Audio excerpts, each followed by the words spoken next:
Senate will come to order. Before we start, just a quick note, a reminder, if we change our votes, if I could have you stand when you do that for our chief clerk, observe it, okay? That's all I had to say about that, but I have something more enjoyable now. Artist Ellison, you're very familiar with his artwork in the Capitol here. If we invite him up, sir, and I'll turn on this microphone right here. And if you could address us, you have a book to tell us about, a gift, and we appreciate you coming back and appreciate your work in the Capitol, sir. Go ahead. Thank you, Mr. President. Distinguished members of the Senate, it's a pleasure for me. It's an honor. 2 years ago, I had the pleasure of installing the Four Sisters. After 131 years of those niches being empty, the Capitol was mute. There was no voice. The Capitol was mute.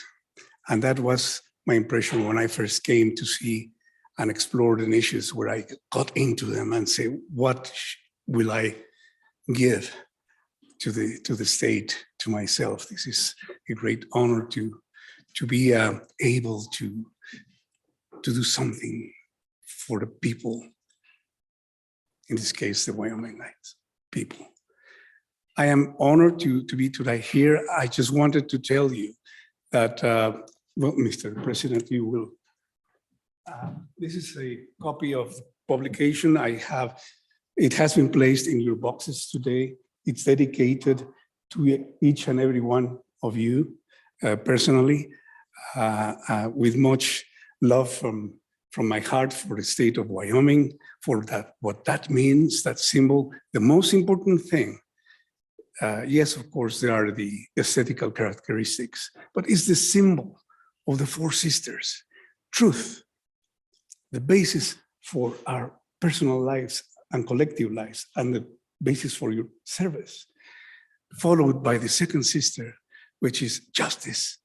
Justice which is based on truth, and that justice that allows me to live in peace, to be also treated in peace and respect. And then know what is justice without courage. The courage to take the right decision, to effect justice. Sometimes it's very, very inconvenient to impart justice or to seek justice. But courage comes by our side and tells us, just grab this serpent by the neck, be courageous. And then in the darkest of our night, in the darkest and the coldest night, we can take a hold of the problem and then be courageous because of the Four Sisters.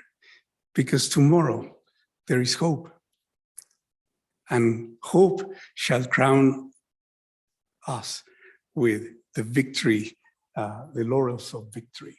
So the power of the symbol that you have up there has purposes to uplift your spirits. You have a tremendous responsibility on your shoulders, but just that, may that remind you every morning that you come here and every afternoon or late night that you go out of this building, why you are doing what you're doing. Thank you very much.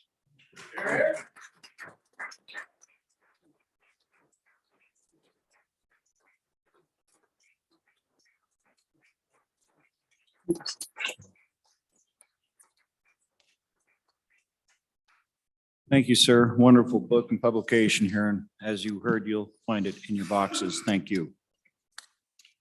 Okay, if we could have reports from standing committees, please.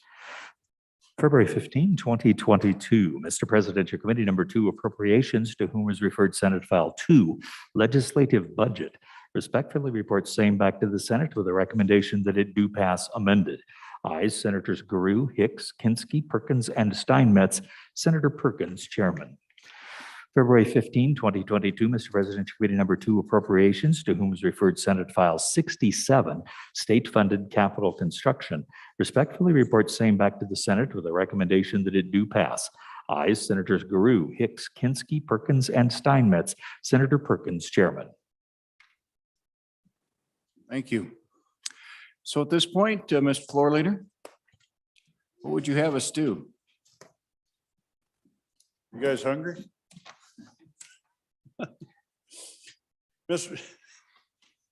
I move the Senate resolve itself into committee of the whole. You've heard the motion. All those in favor say aye. Aye. Those opposed, nay. Senator Bo Biden, the chair is all yours, sir.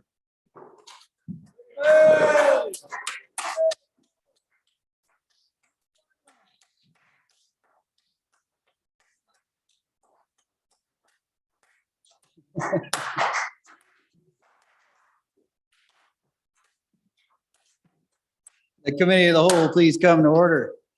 The first bill up for our consideration is Senate File 2. The reading clerk will read the Senate file.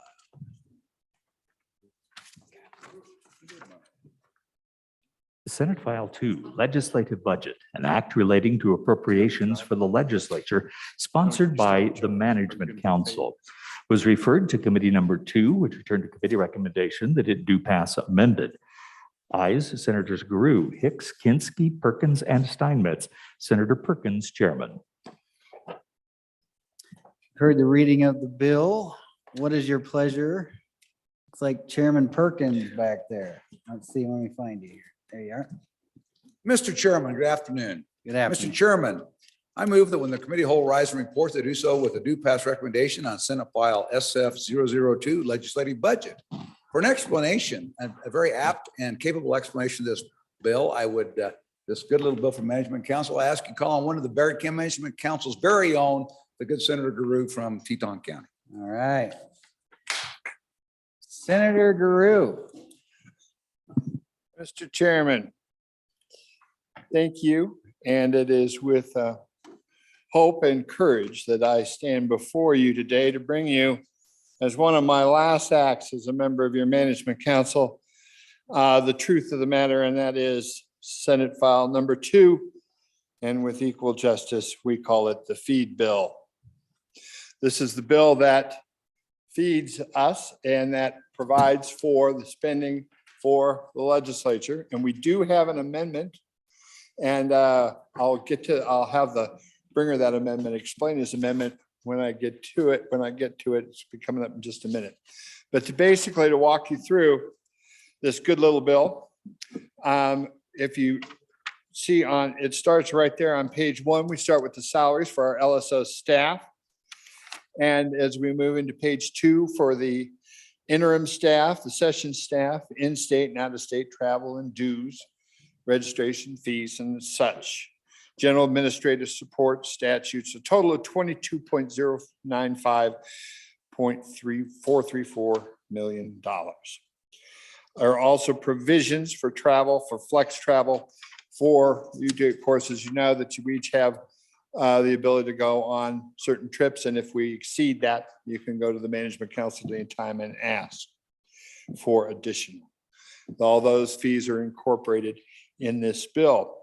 And if you turn to page 4 is where our amendment comes in. And now I look over and I see I've lost my amendment bringer.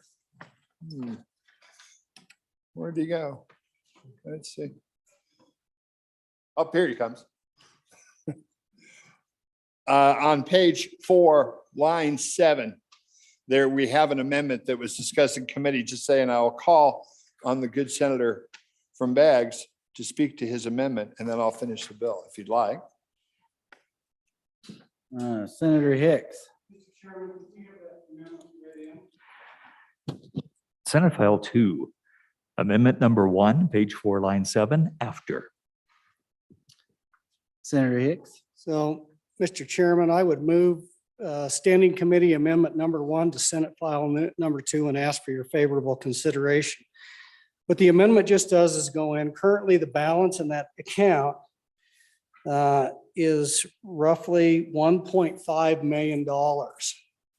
If we look at the last 4 biennium expenditures out of that appropriation, it's averaged about $800,000. And so what the amendment does is just go in and takes that current, the language currently just reappropriates that almost $1.5 million. This just would go in there and say, we're not going to reappropriate the entire amount, but we reappropriated for the purposes of $800,000. The rest of that would then revert back to the general fund. But ask for your favorable consideration of a yes vote on the amendment. Any further discussion on the amendment? Senator Drew, do you have anything to say, or you want to dispense of this amendment? All right, all those in favor of, oh, Senator Scott. Mr. Chairman, am I right in thinking that this amendment is for professional consulting services? Is that a correct understanding of where we are? And what are we doing that is causing those to go up or to need to be reappropriated? I don't quite understand what's going on here, Mr. Chairman. Who wants to handle that one? All right, Senator Hicks. So, Mr. Chairman, what there was an original appropriation of about $2.3 million. And that was in 2015, 2016. And so what's happened is there's been a carryover balance, and we've added appropriations to that. It's had as high a balance in there as about $3 million. We've never used that much in the last 4 bienniums. The highest that was ever drawn on that was 2015-16, was $1.1 million. We've averaged, like I said, about $800,000 out of that appropriation on an annual basis. So what this does is appropriates that $800,000 for that purpose of the Education Committee to hire consultants if they need them. That money is approved by Management Council if there's a contract. So what this does is say, look, we've never spent $1.5 million in the last 4 bienniums. The rationale for doing this is to try to bring a little transparency into our budgeting system. And rather than just reappropriating money every year in this account, saying if the expenditures are actually $800,000, let's appropriate that for the biennium. And we can come back in the next budget cycle and we can appropriate more money in it. But it was at least the thoughts of the Appropriations Committee. This adds some transparency into that the legislature sees exactly how much money's in there versus just an automatic reappropriation. So you know now as a legislature, there's going to be $800,000 in it. We can debate that, whether that's the right number or the wrong number, but it brings that in front of the body that you know exactly how much money is going to be expended in that versus an automatic reappropriation that doesn't have a dollar value associated with it. So I hope that provides clarification. It does provide $800,000. That's at the access of the Education Committee to make recommendations to Management Council to go ahead and contract. But that's based on the average of about the last 4 bienniums amount of money that was utilized. So I hope that answers the question. Apparently not. Any further discussion? Looks like Senator Rothfuss. If I can find you. There you Mr. are. Chairman, thank you, Mr. Chairman. On and against the amendment, and I don't think, the earth is going to suddenly cease spinning if the amendment passes, but this has been how we've provided funding for the legislature's consulting, but also for legal services for education, where the legislature needs to be engaged in legal services, whether that's a lawsuit against the state and the legislature ends up representing the state's funding model for education. This is that account. So it's true that we typically don't spend a substantial amount out of this account, which is good.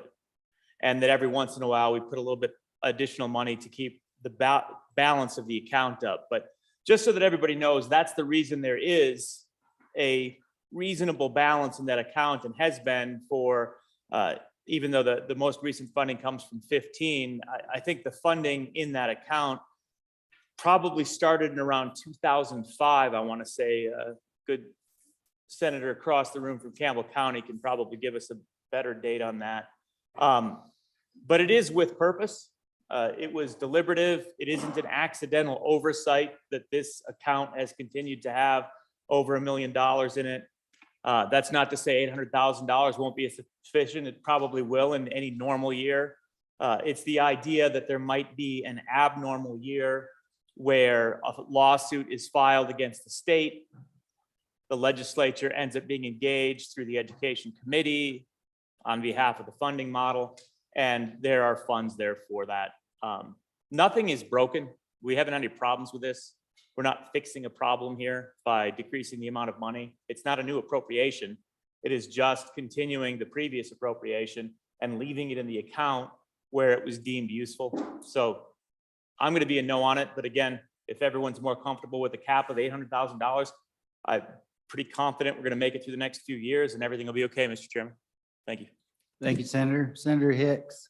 Mr. Chairman, just to provide some clarification, this is not the money available for litigation. So if you go to section 7 in the bill, or let's see, section 7 on page 7, that's the money that comes out of the school foundation program account that then is used for any potential litigation that goes to the Attorney General's office if we do that. There is still a balance in that we know of today of a little over $1 million.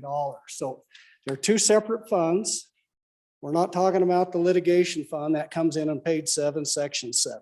This just deals to the reappropriation of $1.5 million that deals for the hiring of consultants. So when we do our external cost adjustments, our regional cost analysis, or any of those things, that still leaves $800,000 in that budget to bring in those consultants to look at if we need to do something in those areas, those funds are available.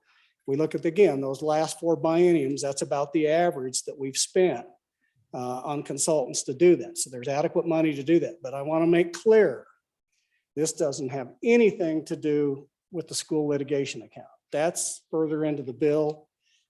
That's still over $1 million in that account is the accounting that we got from that earlier today. So just for clarification, Mr. Chairman. Senator Kinski. Mr. Chairman, thank you. It's a simple amendment. It's about transparency. It's about fairness. The amount of money that's always been there, if you vote for this, the amount of money that's always been there will remain there.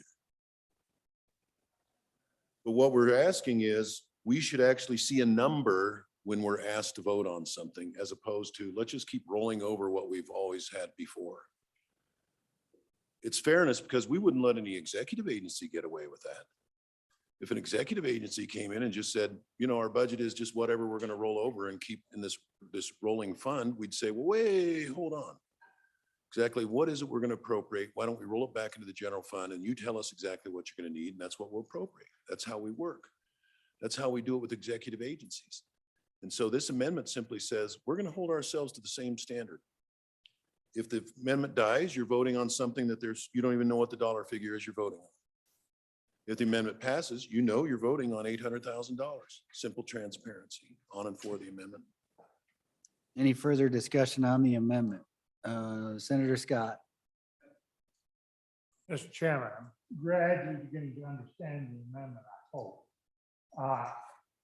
Mr. Chairman, for instance, this past year, when we were looking at the external cost adjustment, there was some consultants work that was done giving us some information on what was being spent elsewhere, what we needed to do, essentially keep up with the neighbors and stay competitive on the cost of teachers. There was some other consultant work that was done reviewing were some of the other figures being jacked up by inflation and needed to be in the external cost adjustment. This is the appropriation that funds this sort of thing. Mr. Chairman, and my understanding is the amendment cuts down the amount that has generally been available because we haven't been spending that amount. And Mr. Chairman, if that's the case, it's probably a safe thing to do because right now, for the next couple of years, the feds have got us pretty well tied up with maintenance of effort and maintenance of equity because we accepted that $300 million, or school districts did, on the, in the federal stimulus, and that has all those requirements in it. And we've really, for a couple of years, we've largely lost control of our education budget. So I don't think we'll be expending as much as even perhaps we have, but there will still need to be some expenditures dealing with the issues of the external cost adjustment. So I don't think in this case, it gets us in any trouble. And my question is going forward, if we, when we decide to do a recalibration next, we'll need to come with a specific appropriation in that bill, pay for those consultants, will we not, or will this cover it? Senator Perkins. Thank you, Mr. Chairman. Just to answer the questions. So what this is this has just been a rolling, this money is appropriated several years ago. It's about little over 1.4 million in it. We just went through recalibration. We'd had a recalibration for that. Recalibration is a big number. Recalibration is about $1 million contract, $1 million effort to get that done. We're not anticipating recalibration. If Education Committee, if this number, if you kind of look at this number and it's not enough, you need, please let everybody know. But for example, the testimony we had this morning was that doing the external cost adjustments and some of those things we look at each year, that takes roughly $50,000 to $100,000 depending on what you ask them to do. So it leaves that. We do have a new superintendent. We don't know, when he gets his feet on the ground, he may have something he wants to look at, some education reforms. If we do that, we're going to need, with this legislature, will need some money so that it can look at that and if I hire some help that it needs to examine any proposals that come out and the effects that those would have. So there's a cushion in there, but it does have the net effect of reducing it from this carryover amendment was about 1,488,000 and change. This will drop it to a flat 800,000 for the next biennium. And of course, if something comes up, we'll be back here in a year from now. But Education Committee members, if you see something on the horizon that neither the Management Council or us are aware of, please let us know so this can be adjusted to a correct amount. Thank you, Senator. Any further questions? Are you ready for the question?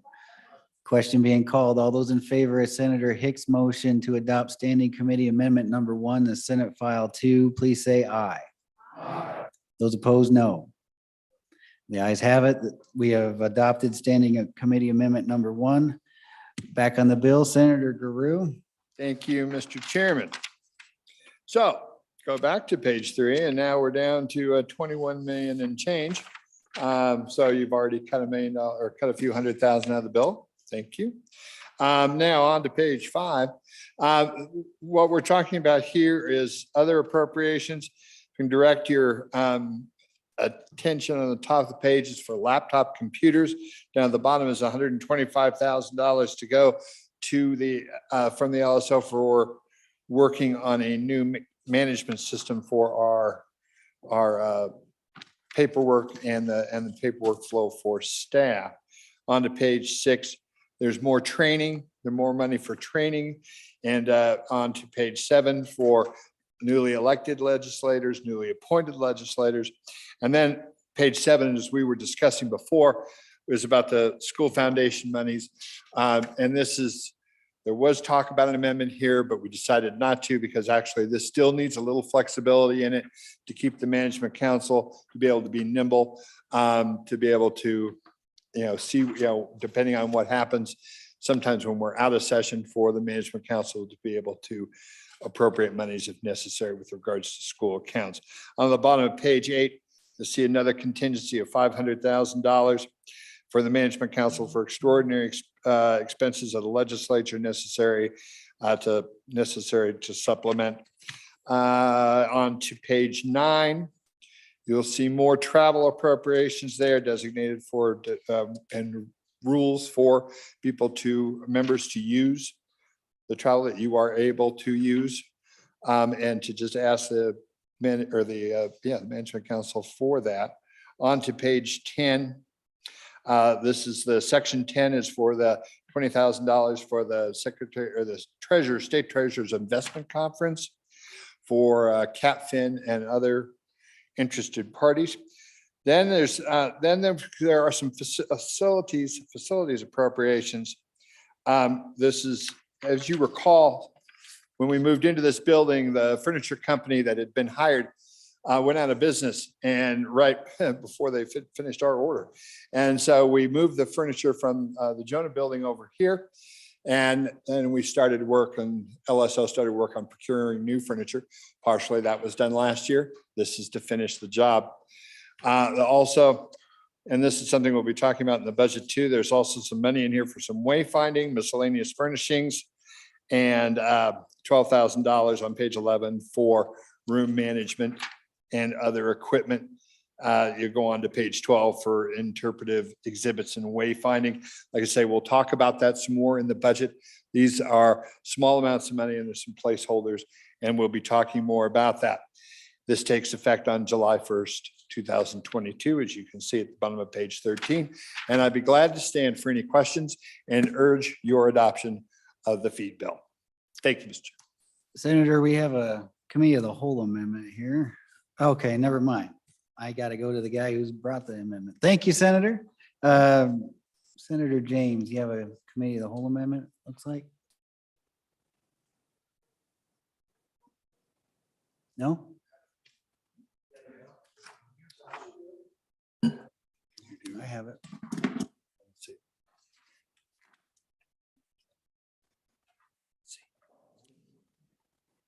Oh,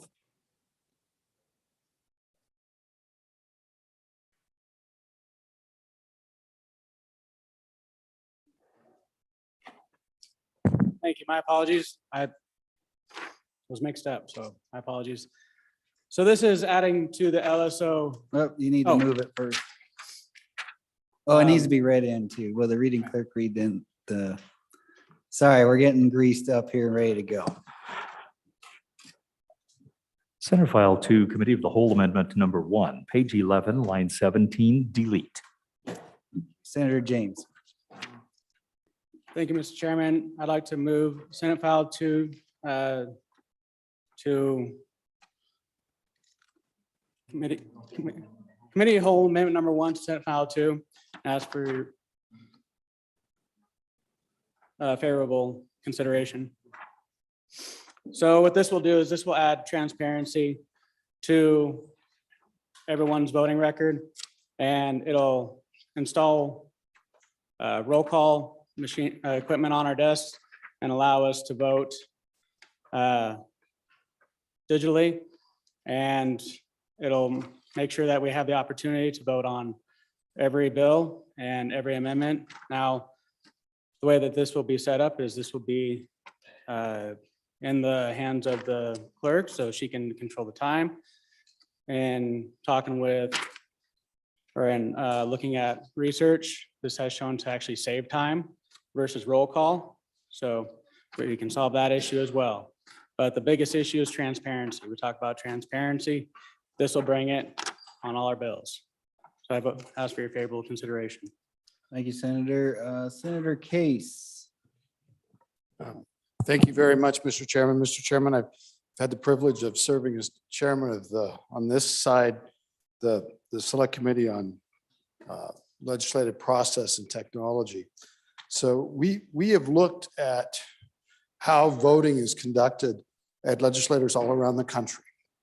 And a couple of things you got to separate in your mind when you're thinking about these issues is a lot of legislatures do indeed have display boards that indicate information on that display board and does it in real time and allows members to vote from their desks. That is definitely true. But there are two things going on. One is it's always said that this increases transparency. And it could, I suppose. But a couple of points that we need to make. One is we have a very transparent system now. And the second point that I'd like to make is that how those boards are used by other legislatures is very enlightening. And in fact, Wyoming, we looked at other states, we found that we actually record more votes than other legislatures, a lot more votes. Okay, so the recording of what's recorded and the display board are kind of two different things. We just need to understand, buying a display board doesn't automatically make every vote a recorded vote. It could if we were to adopt rules to do exactly that. It's possible. But remember, they're two different things. Now, to talk about our form of electronic voting, and this is actually going to get improved, as I understand, in the next year as well. We're trying a system right now that is kind of working beside the roll call that the chief clerk does to actually eliminate it having to go from the chief clerk's desk over here to the corner to be recorded in the journal. But that actually happens very fast. So that if we have a roll call vote, it's available to the internet in just a very short amount of time. I probably say the wrong word. Madam Chief Clerk could probably answer, but she can't at this point. But it's a very short amount of time. It is a form of electronic voting and transparency that is better and used more to provide transparency than almost every legislature in the country. The issue of the board on the wall, yes, that would save time on roll calls. And we looked at these and we saw sometimes there's a lot of mischief about those. I don't know if you've ever seen in the US Capitol when they're taking a vote and people go back to their offices and the votes are flipping back and forth and it goes on forever. And it's really kind of misused. Other legislatures do that too. There are issues about whether it can be a secure vote and the input device on your desk, whether that can be secured and assured, but they seem to have worked all those out. So I'm really just trying to be informative. We absolutely do have a high level of transparency, number one, and we have a form of electronic voting. It requires this manual input called a roll call, which I happen to love dearly as our tradition. I can understand why our colleagues down the hall may find it a little bit more difficult, but it only takes really a few seconds. It's a wonderful few seconds where you can think about things and provide the opportunity to change your vote and think about, I find it a very wonderful part of our tradition. Thank you, Mr. Chairman. Thank you, Senator Case. Any further discussion? Senator Scott. Mr. Chairman, this issue has been coming up as long as I've been in the legislature. And in the past, we have researched it.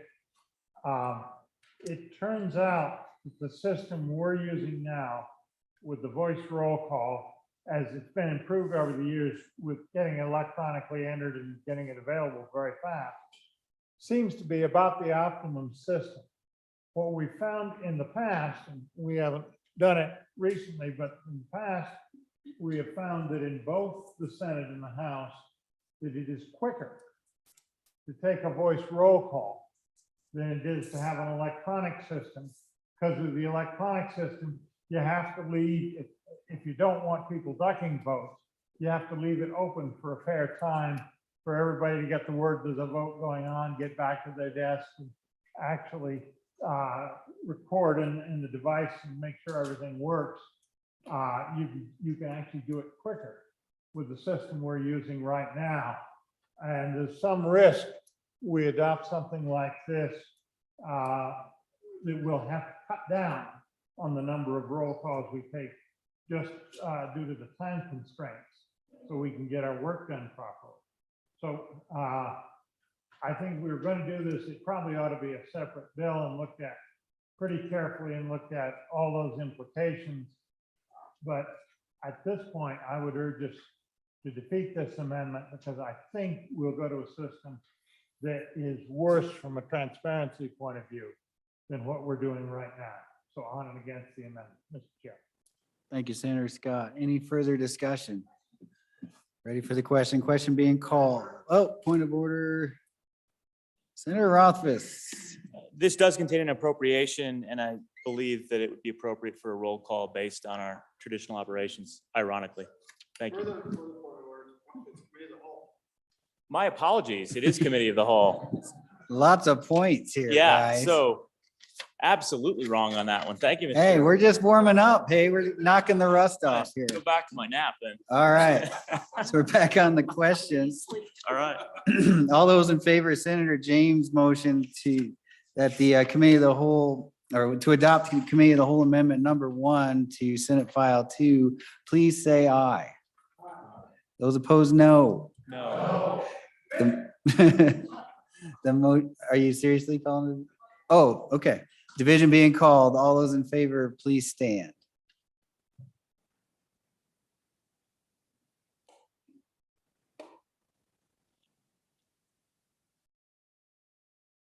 Five. All those opposed? More than 5. The motion to adopt committee of the whole amendment number 1 to Senate File 2 has failed. We are back on the bill. Senator Scott. Mr. Chairman, a question on the bill and specifically on the line item on page 2, which relates to salaries. And the line item number 1 is legislators interim, has a figure that's higher there than it is for the salaries in session.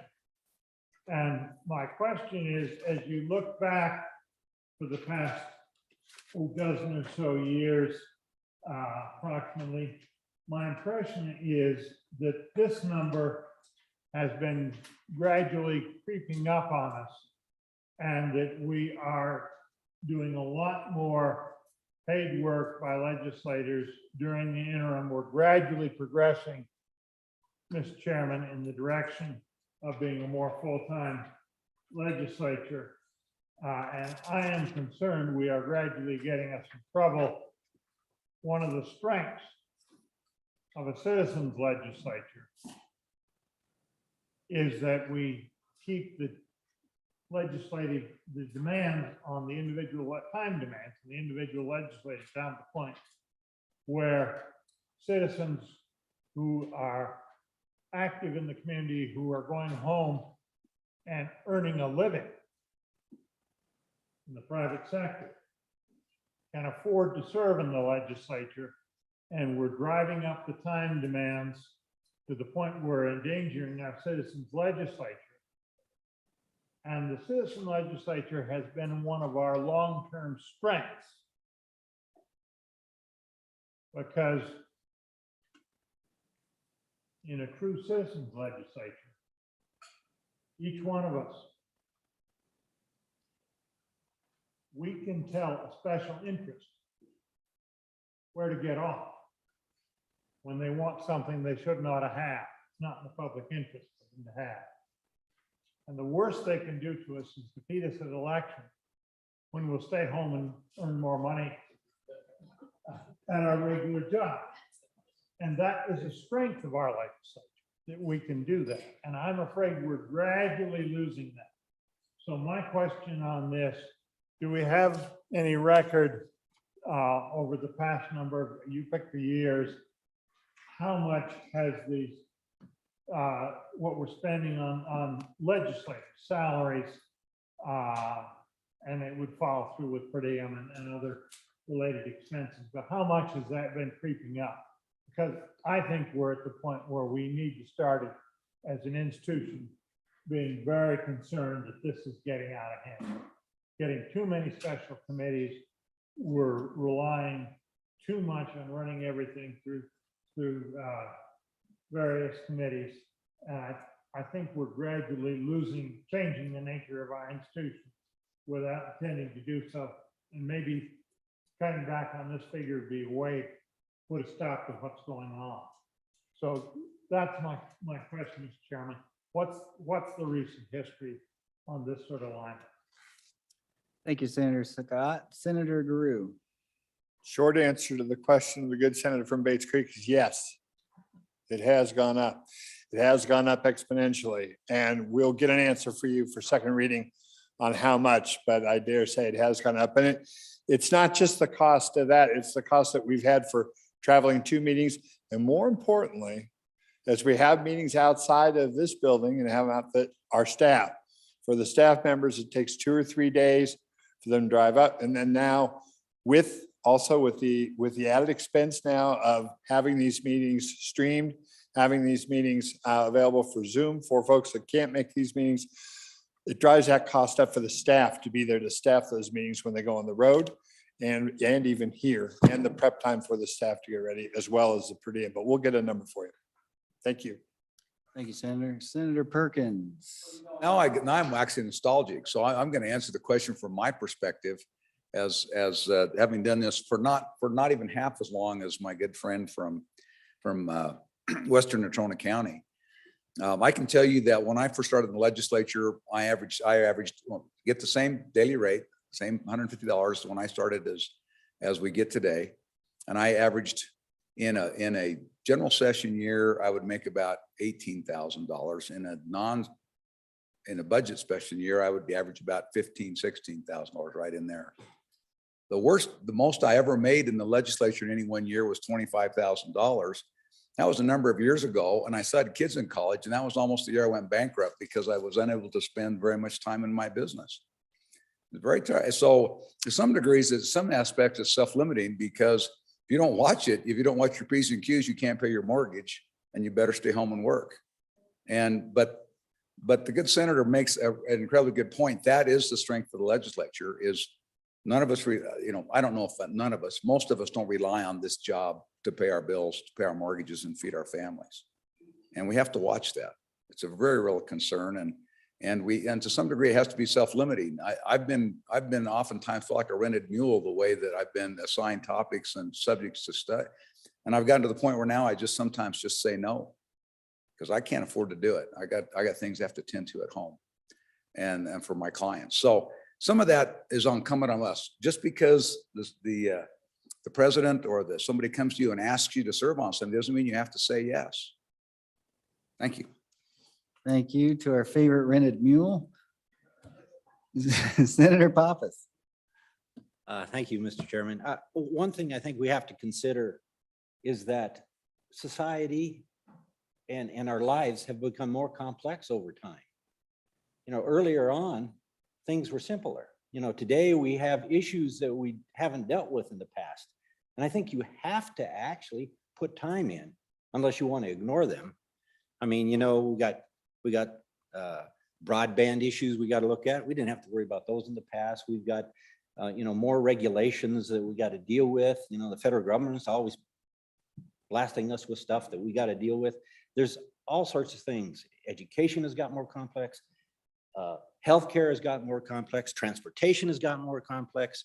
Everything has gotten more complex. We've got to realize that in a complex world, we're going to have to put more time in. But I do agree, the strength is in our citizen legislature. I've got friends in other legislatures that are full-time. And sometimes I'm wondering whether they know what reality is. So I agree, but somehow we have to have that happy medium. I don't really think we're quite to the point where we're losing control. I think we have to watch it, as Senator Scott mentioned, but I think we have to realize that the world is moving really, really fast. And if we, as legislators in Wyoming, don't step up and talk about these issues, we just can't ignore them, then we're going to be left in the dust. So just realize that it's a busy world out there. Thank you, Senator. Any further discussion? Senator Scott. Mr. Chairman, yes, the world has been getting more important, more complicated. But so have some of the things we've been doing, and I think unnecessarily so. Frankly, I've been put on some special committees and I have said no and avoided a number of them. But at least one of the ones I was on a few years ago, there was a real issue. It had to do with the university and the family practice residency centers. There was a real issue there, but it would have taken an hour and a half of an interim committee time to do what we took, I think, 3 meetings to handle. we've let some of these special committees get out of hand, and I don't know whether cutting this budget back is the way to deal with that, or whether we just ought to start saying no to some of them. But I do think we are going well beyond what we need to do, because things are getting more complicated. They are and they aren't. Some of the work that we set out to do with interim committees, cleaning up the mess that was in the statutes before the LSO existed, that job's largely done. I can think of one or two titles that need some more work in particular, but a lot of that's done and finished with.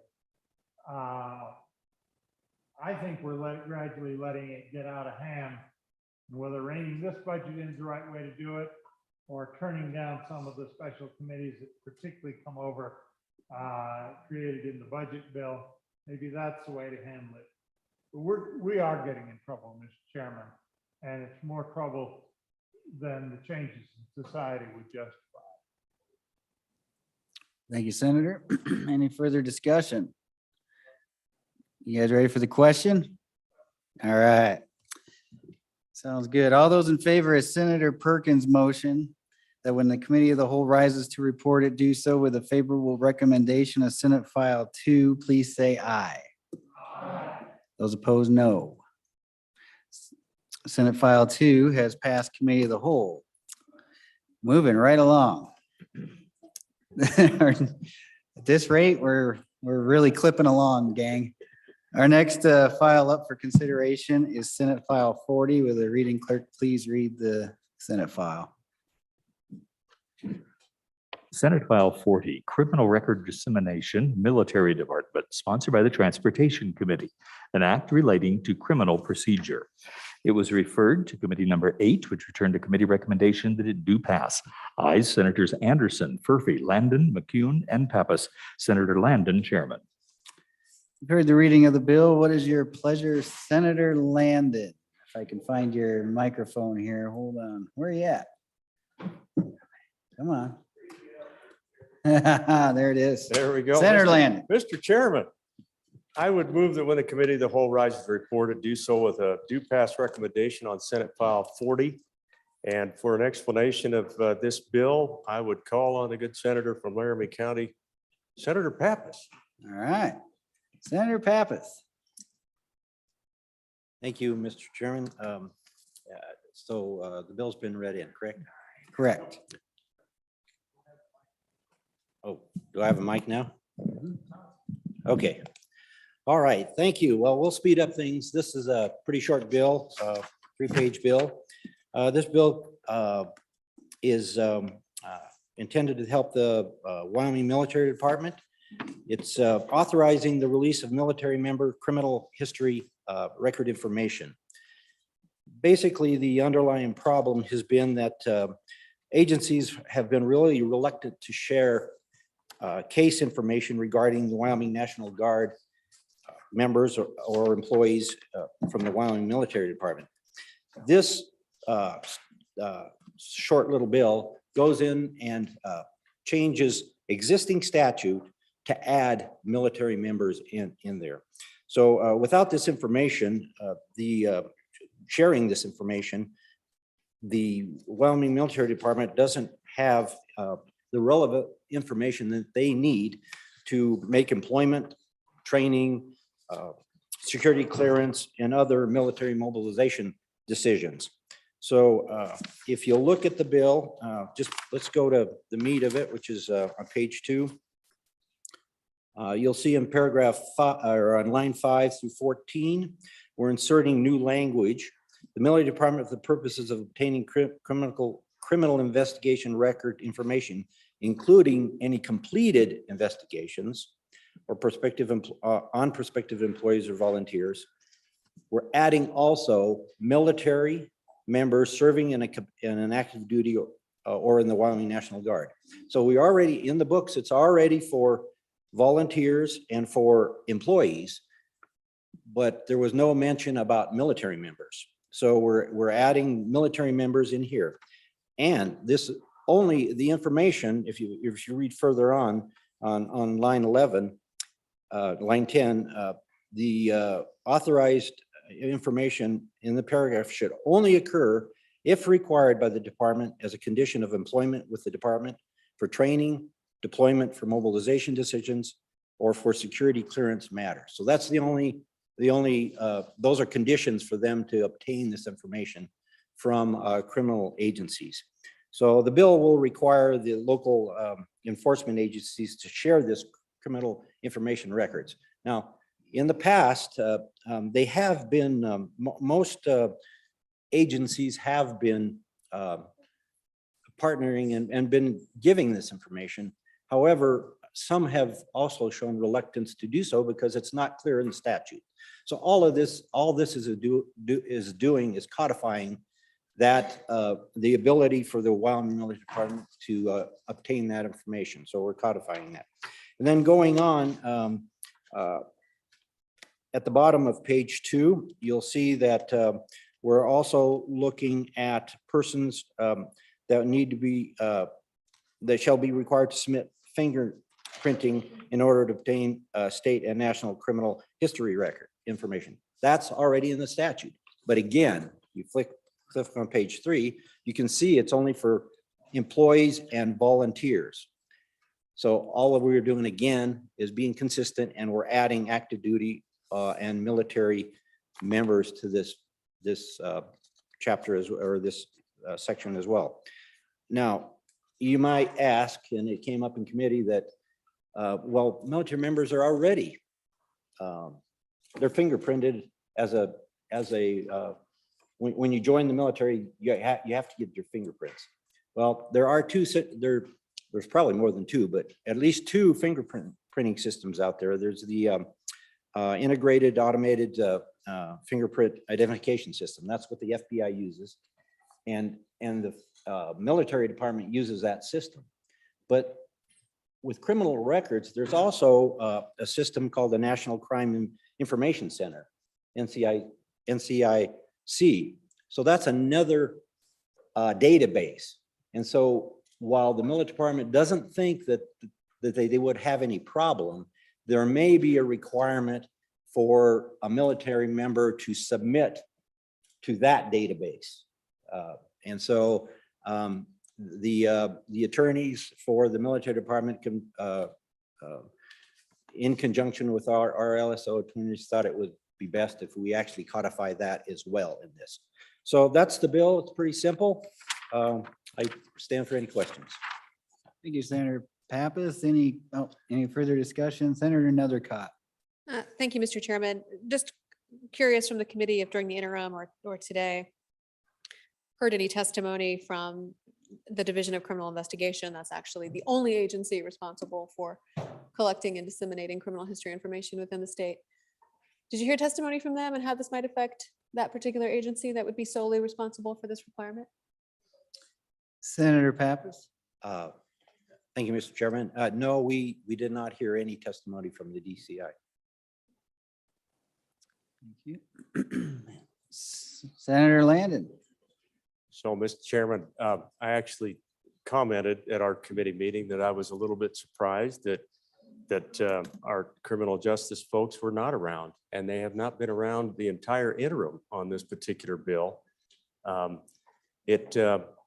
It seems to have moved forward. I heard by way of the grapevine that those folks in our sheriffs and police departments felt okay about this bill, but we certainly did not receive that testimony. So the comfort that I get with this bill, fellow senators, is the fact that it is completed investigations, and it's pretty tightly wound. And the fact is that this information is not going to be asked for unless we have a situation that we talked quite a bit about during the interim. So that's the answer. I'll try to dig a little deeper and see if I can get something out of those folks for the senator from Laramie County. Thank you. Thank you, Senator. Any further discussion? Are you ready for the question? Question being called. All those in favor of Senator Landon's motion that when the committee of the whole rises to report it, do so with a favorable recommendation of Senate File 40, please say aye. Aye. Those opposed, no. Senate File 40 has passed the committee of the whole. Next bill up for our consideration is Senate File 57. Will the reading clerk please read the Senate file? Senate File 57, Chancery Court Vacancy Amendments, sponsored by the Appropriations Committee, an act relating to courts, was referred to Committee Number 2, which returned a committee recommendation that it do pass. Ayes Senators Guru, Kinsky, and Perkins. Excused Senators Hicks and Steinmetz. Senator Perkins, Chairman. You've heard the reading of the Senate file. What is your pleasure? Senator Perkins, is that going to be you? Thank you, Mr. Chairman. I move the committee whole rise report and do so with a favorable recommendation on Chancery Court, Senate File 57, and ask for the body to vote aye.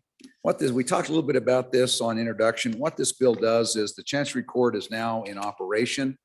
It does have filings. The filings are not sufficient to justify a full-time judge. What this bill does is it pushes back the time in which we would hire a full-time judge for at least one more year, essentially. The way the timing is now, if we don't pass this bill, that judge is supposed to be in place on March 1st of next year, which means you have to start the interview process and have that going by the end of next year. So what this does is it just pushes it back. It lets us again look at it again. We'll be able to look at it next year. If there's a sufficient caseload, we don't have to do anything. If there's not insufficient caseload, we may look at doing this again. But that's otherwise we will be hiring, we'll be expending money and hiring a judge that will not have enough to do at this point in time. Those cases are now being handled by a judge of, it was the 3-judge panel, but one of those judges that was on the district court judges just got appointed to the Supreme Court. So they'll have to find a district judge who has an interest and the experience to provide that assistance in the Chancery Court. But you have 2 that are doing it now. Those cases are moving forward. And so I urge your consideration. It's just, again, this just delays the appointment of that full-time judge. It also allows, there is a full-time employee that's hired there and allows that person to act as a magistrate to kind of deal with a few things to help those cases move along.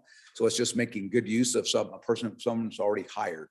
That's what the other thing that the bill does. So it's just a common sense bill with a little fiscal conservative twist, and ask you to vote aye. Thank you, Senator. Senator Scott. Mr. Chairman, I've had a concern about this court. The point of having a Chancery Court is that we will be able to attract more businesses to incorporate here, to do business here, by having an avenue where they can get for a price in terms of enhanced fees, Mr. Chairman, where they can get to court and get it done quicker.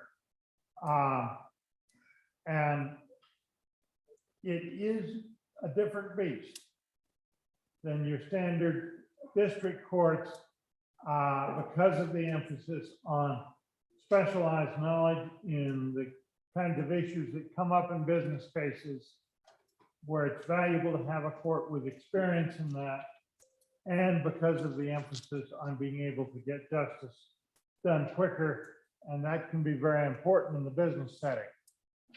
And frankly, I think our judiciary has been treating it more like just as if it were another court like all the others we've got, and hasn't been paying enough attention to the fact this is a bit of a specialized court.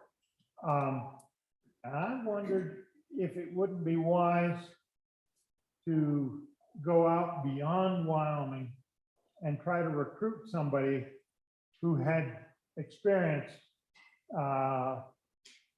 in a Chancery Court, running a Chancery Court, or experience in operating one in another state that was being successful at this. If that wouldn't get us a quicker start on this court and wouldn't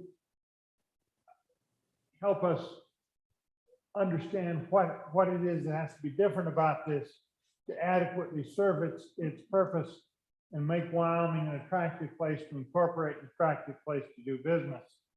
And I wonder if we aren't making a mistake just letting that go on the way it has been and not taking steps to really try to provide something that will provide a service that will help businesses come in here, want to do business here in Wyoming. And I'd like to have, particularly from the attorneys in the body, is there something more we should be doing? Could we go out and do some recruiting, recruit a full-time judge here so that we do get off to a good start and don't have to learn all the lessons that other states already have learned, and how you run one of these things that is effective for the kinds of organizations, businesses that will typically use a chancery court. Because I'm afraid we're losing the potential value that we might have. Thank you, Senator. Senator Kinsky. Thank you, Mr. Chairman. To my friend from Bates Creek, it's not the kind of work I do, but of the attorneys I've spoken to and the lawyers, judges, they're acutely aware of this and I see it as a very positive development. And as cases come in, there are some excellent jurists, I think, prepared to step in to hear those cases.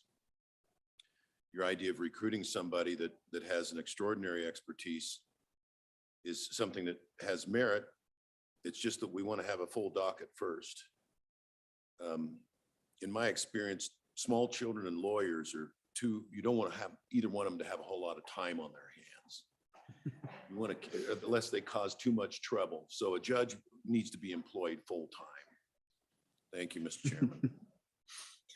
Thank you, Senator. Senator Perkins. I think that's, I do resemble that remark. If I have too much time on my hands, I can talk to my wife and my clients. They both know that. But what I would say is it's something we ought to look at. This court only opened up for business on December the 1st of last year. So it's been in operation a month and a half. There's been a handful of filings there. Some of them have been, there's some abilities that people can transfer those out by requesting jury trials or other ways because it doesn't have a jury. So if you want a jury, then you're immediately punted out of that court. But I think it's something we need to keep a very close eye on as it moves forward. We'll see how this, will be. I've got a very, very keen interest in this, and we'll be looking at it and see how it progresses. And that, it's an excellent suggestion, but I think we ought to give it a little bit of time to see how it percolates. There was a lot of work in preparation. A couple things, just so you know, that this court does that other courts don't do. It already has an automatic docketing and filing system. It's already doing that. It was a precursor, and it's been the model. It's been the model that one of the models they're going to use as they roll that out to the district courts. It's got its own rules with shorter deadlines and other obligations to help speed this up. There's been a lot of preparatory work that the current Chief Justice of the Supreme Court took this on a few years ago before she was the Chief Justice, and she's worked very hard at this. So I think we give it some time and see how it works. We'll keep a close eye on it, and those are some very appropriate suggestions. We'll see if we need them, and if we do, we'll make some more mid-course corrections. That'd be my answer. Thank you, Mr. Chairman. Thank you, Senator. Any further discussion?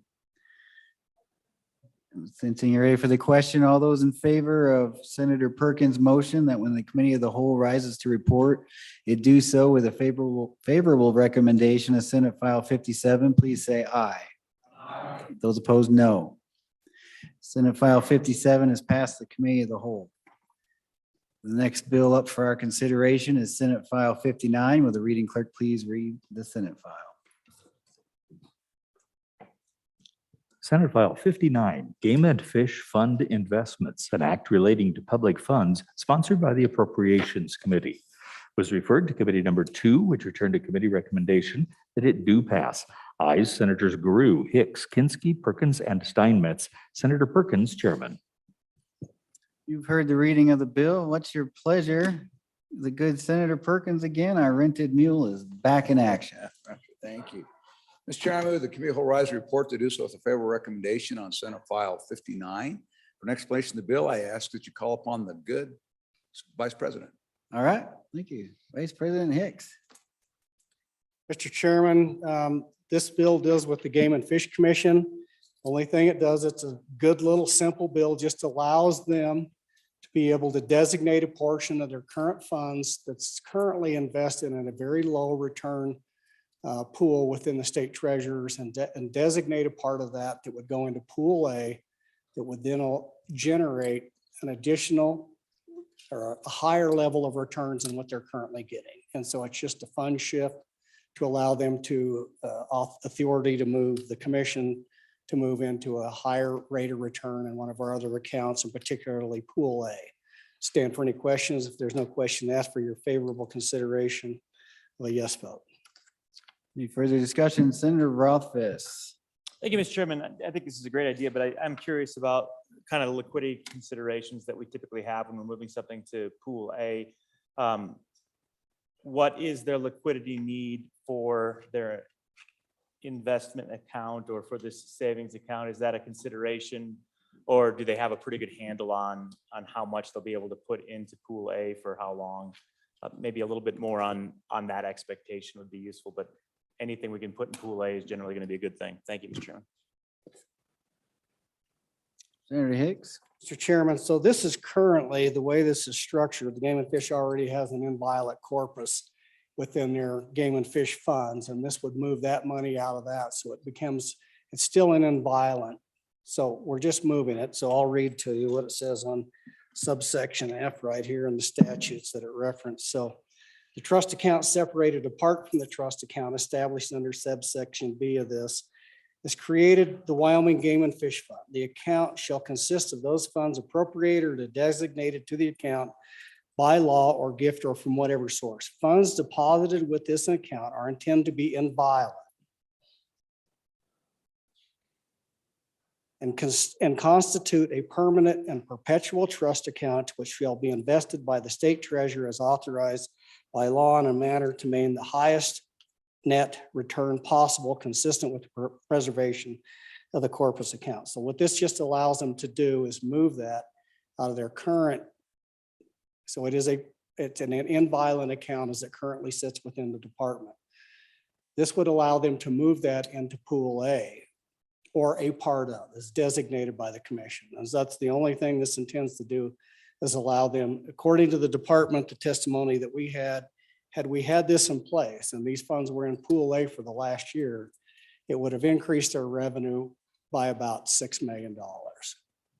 And so you'll think about that. Now, we probably are not going to have a year like we've had in the last couple of years as far as investment returns. That certainly alleviates part of the problem to fund the department to carry on their core mission, and also potentially alleviates the need for any future license fee increases. So this was brought to us, the department, as this request. That's the testimony that we received, would allow them to move those investments in there. I do think there is a question out there. I'll work with the good minority floor leader and we'll clarify that and have that answer for you on second reading. Thank you, Senator. Any further questions or discussion? Are you ready for the question? All right, question being called. Are those in favor of Senator Perkins' motion that when the committee of the whole rises to report it, do so with a favorable recommendation of Senate File 59, please say aye. Aye. Those opposed, no. Senate File 59 has passed the committee of the whole. The next Senate file, oh, wait. Okay. So we're waiting on the amendment for Senate File 39. There's a committee of the whole amendment. 39 is the next bill up, but.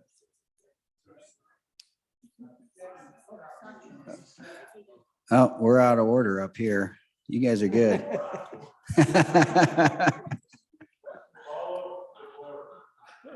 I'm following the pile here. That's okay. Here it is. 67. All right. The next Senate file up for consideration is Senate File 67. The reading clerk will please read the Senate file. Senate File 67, State-Funded Capital Construction, an act related to state-funded capital construction sponsored by the Appropriations Committee. Was referred to Committee Number 2, which returned a committee recommendation that it do pass. Ayes Senators Guru, Hicks, Kinski, Perkins, and Steinmetz. Senator Perkins, Chairman. For the reading of the bill, what's your pleasure, Chairman Perkins? Thank you, Mr. Chairman. I move the committee of the whole rise and report that I do so with a due pass recommendation on Senate File 67, the capital construction. And for an explanation of the bill, I ask you to call upon our member from Goshen County, Senator Steinmetz. All right, thank you. Senator Steinmetz. Thank you, Mr. Chairman. Well, here we dive into the capital construction bill, fellow colleagues. So on your desk, you should have a summary of the capital construction bill. It looks like this. It's a chart. We'll be working off of that as well as your bill.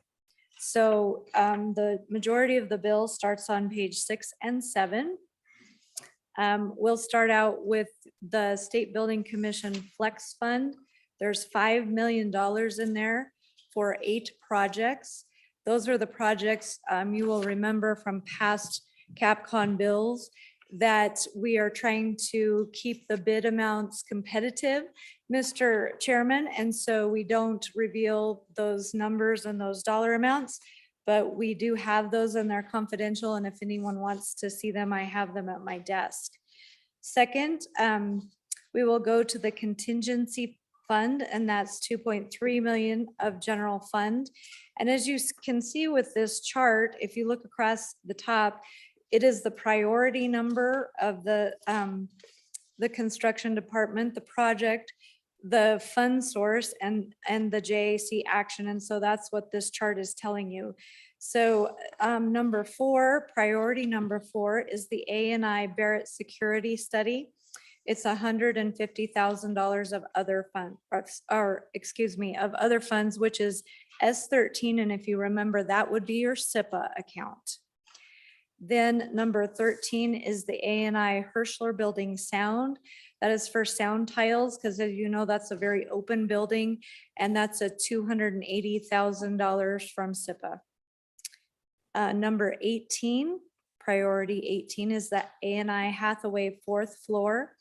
That is currently shelled out, so it will take 5.3 million approximately and some change to finish out that project. Again, SIPA. Priority number 21, A&I Liquor Division Pole Barn. This is for a new pole barn for the snow plow and other equipment at the Liquor Division. That is 70,000.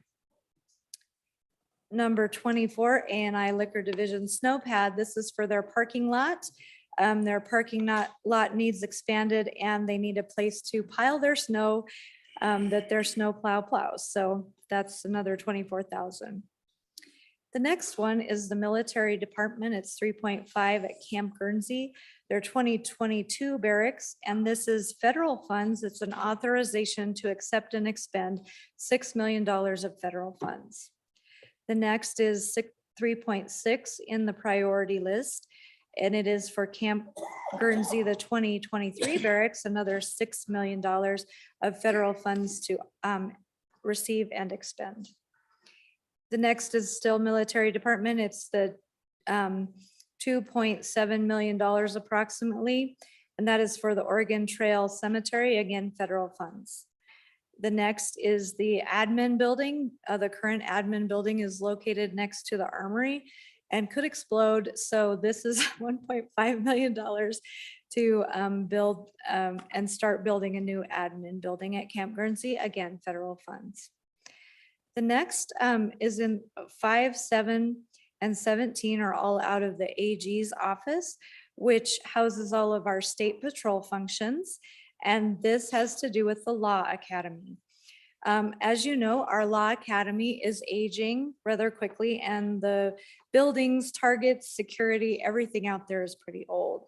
So the first priority number 5 is $952,000 for targets. Number 7 is Law Academy security.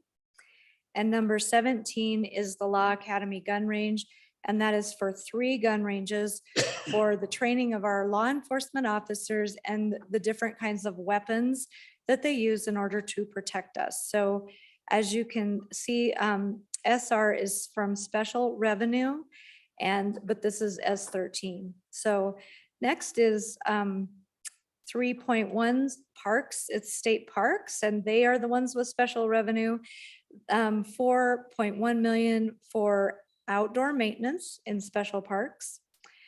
Priority 3.2 is the territorial prison for 210,000, and that's again, authority to expend the special revenue that they have coming in for state parks. 3.3 is their water facilities that need some upgrades and maintenance. That's $300,000. 3.4 is Parks Quebec 1, and that's for interpretive out there at the Quebec missile silos. That's a project we've been working on for several years. Started when Senator Baldwin and I were on TRW. And so that's $25,000 in special revenue, their own revenue. Priority number 6 is the Fire Academy in Riverton. And that's 1.3 million roughly dollars in SIPA money. Priority number 8, DFS Boys School. And that's 330,000 in SIPA money. Next is the CWC Jackson Outreach Center. And that's 12.4 roughly.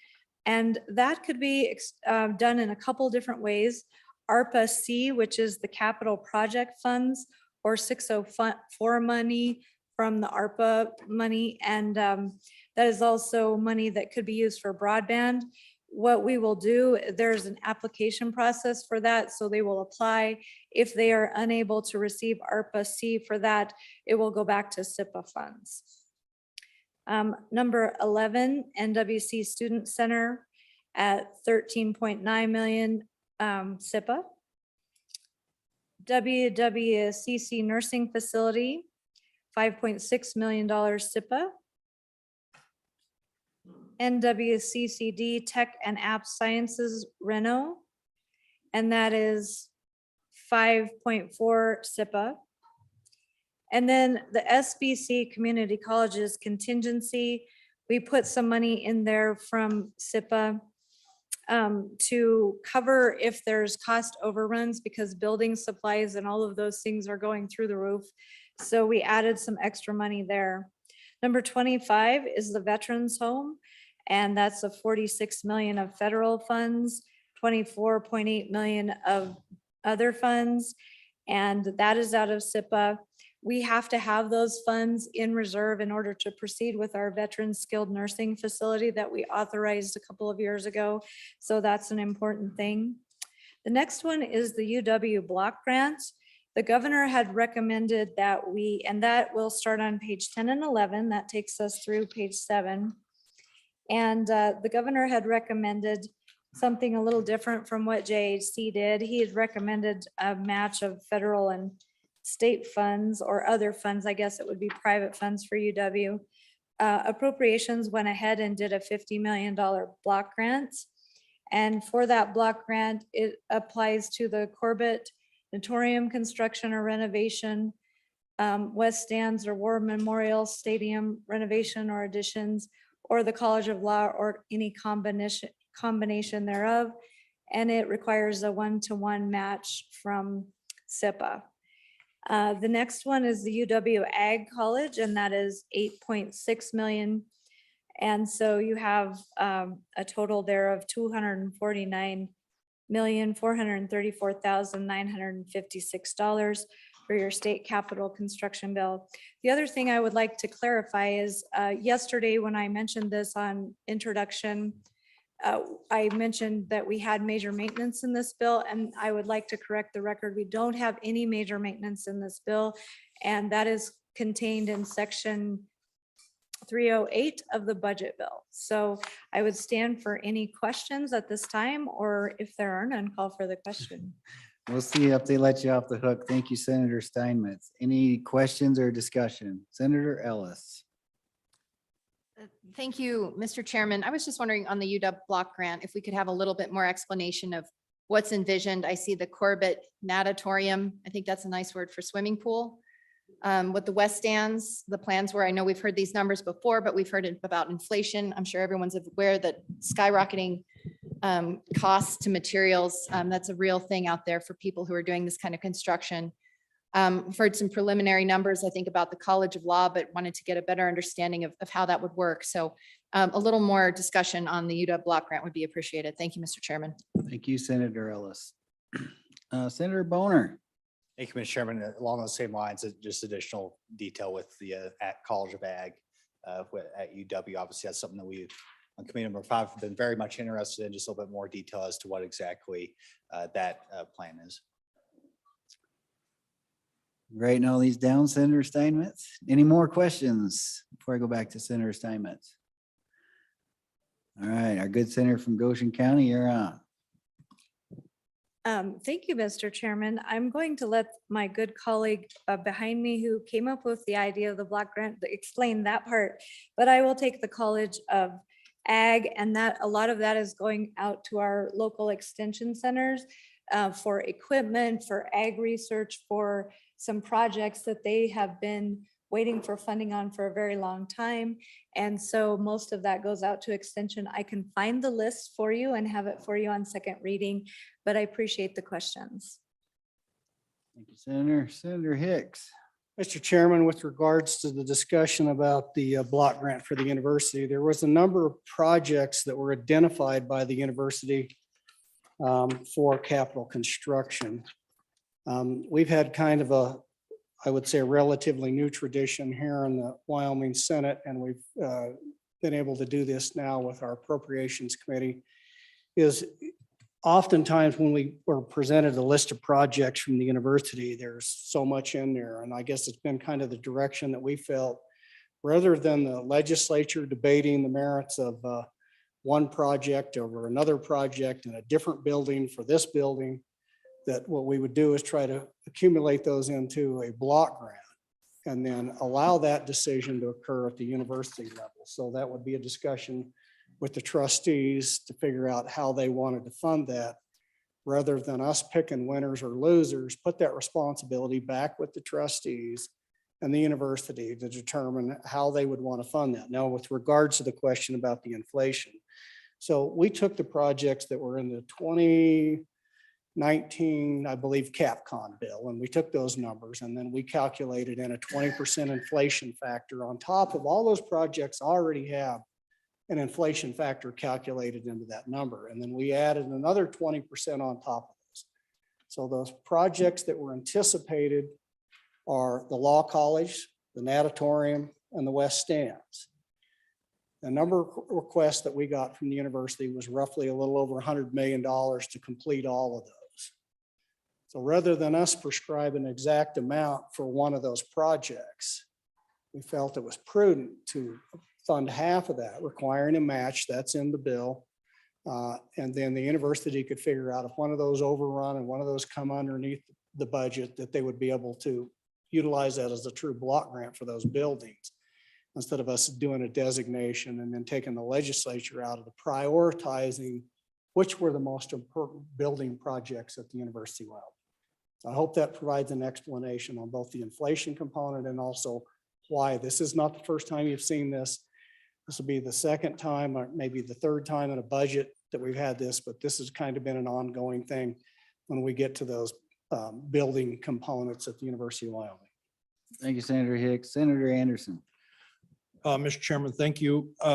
I'm confused on line item number 25 on the cheat sheet. It says Veterans Home, and I believe that we were trying to remodel the Veterans Home up there, but I think the dollar amount fits with the Veterans Skilled Nursing Facility. And so I was just kind of wondering which it is. Thank you. Thank you, Senator.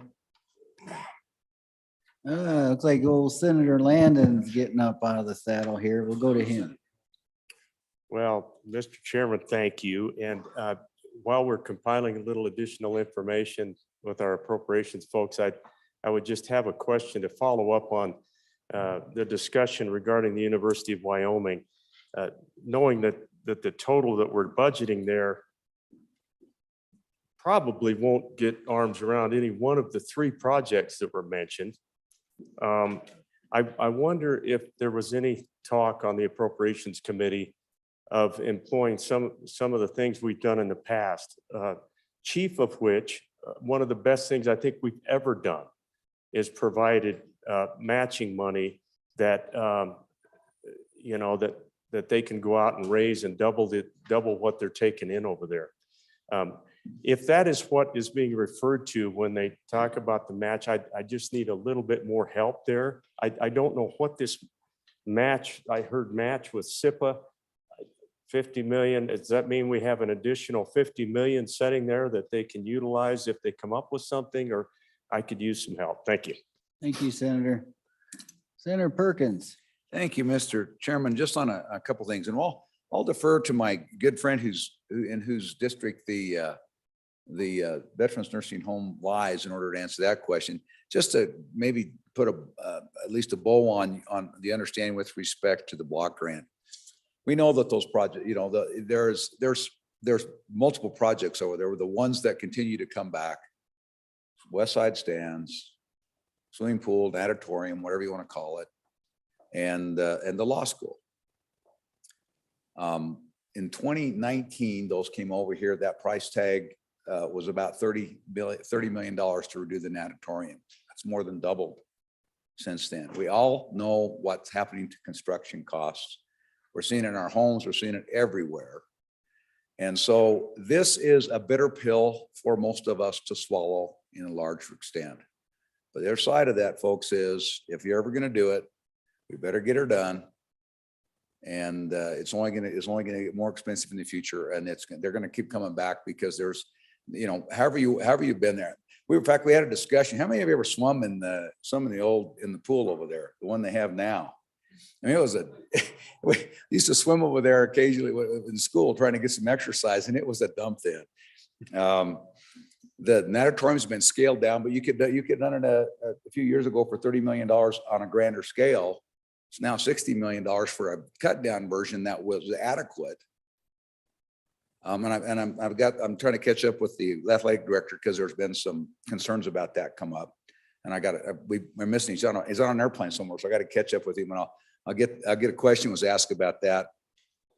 But this is a matching grant, so what we said is we're not going to, from the Senate side, this is as far as anybody as far as the majority of the Senate Senate Appropriation Committee is willing to go. We said, here's your $50 million.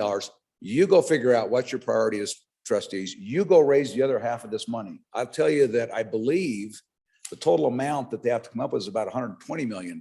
So this isn't even half. But so they have to come up with at least a 1-to-1 match to make this work out. Now, if they can do a 2-to-1 match somewhere else and raise the money to get that done and not have exactly 1-to-1 match on any one project. For example, the natatorium is very difficult. We've been told numerous times. To the swimming pool, diving well, very hard to raise money for. Other things aren't so hard to raise money for. But what this is this is the down payment from the Senate saying, go solve these problems. This is what we're willing to do, and go do that. And that's the strategy. That's what we're trying to do here. And we've had this discussion in this body and in our caucuses, in Senate caucuses, in party caucuses.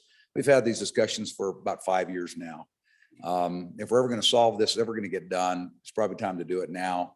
But you get a vote on that. That's what we bring to you. Hopefully that answers some of the questions. We do want to pick up and the clarification on what's going on at the veterans. Thank you, Senator Perkins. Senator Kinski. Mr. Chairman, thank you. There are 2 projects. The first, which is underway, soon to be completed, is the Veterans Skilled Nursing Facility at the what we used to call the Soldiers and Sailors Home. And some of us still do. The next project, tight on the heels of that, is a rebuild of the assisted living facility, which is the current facility that's been there for 50 years now. So that's a lesser level of care than skilled nursing. The bulk of that cost is going to be paid by the federal government.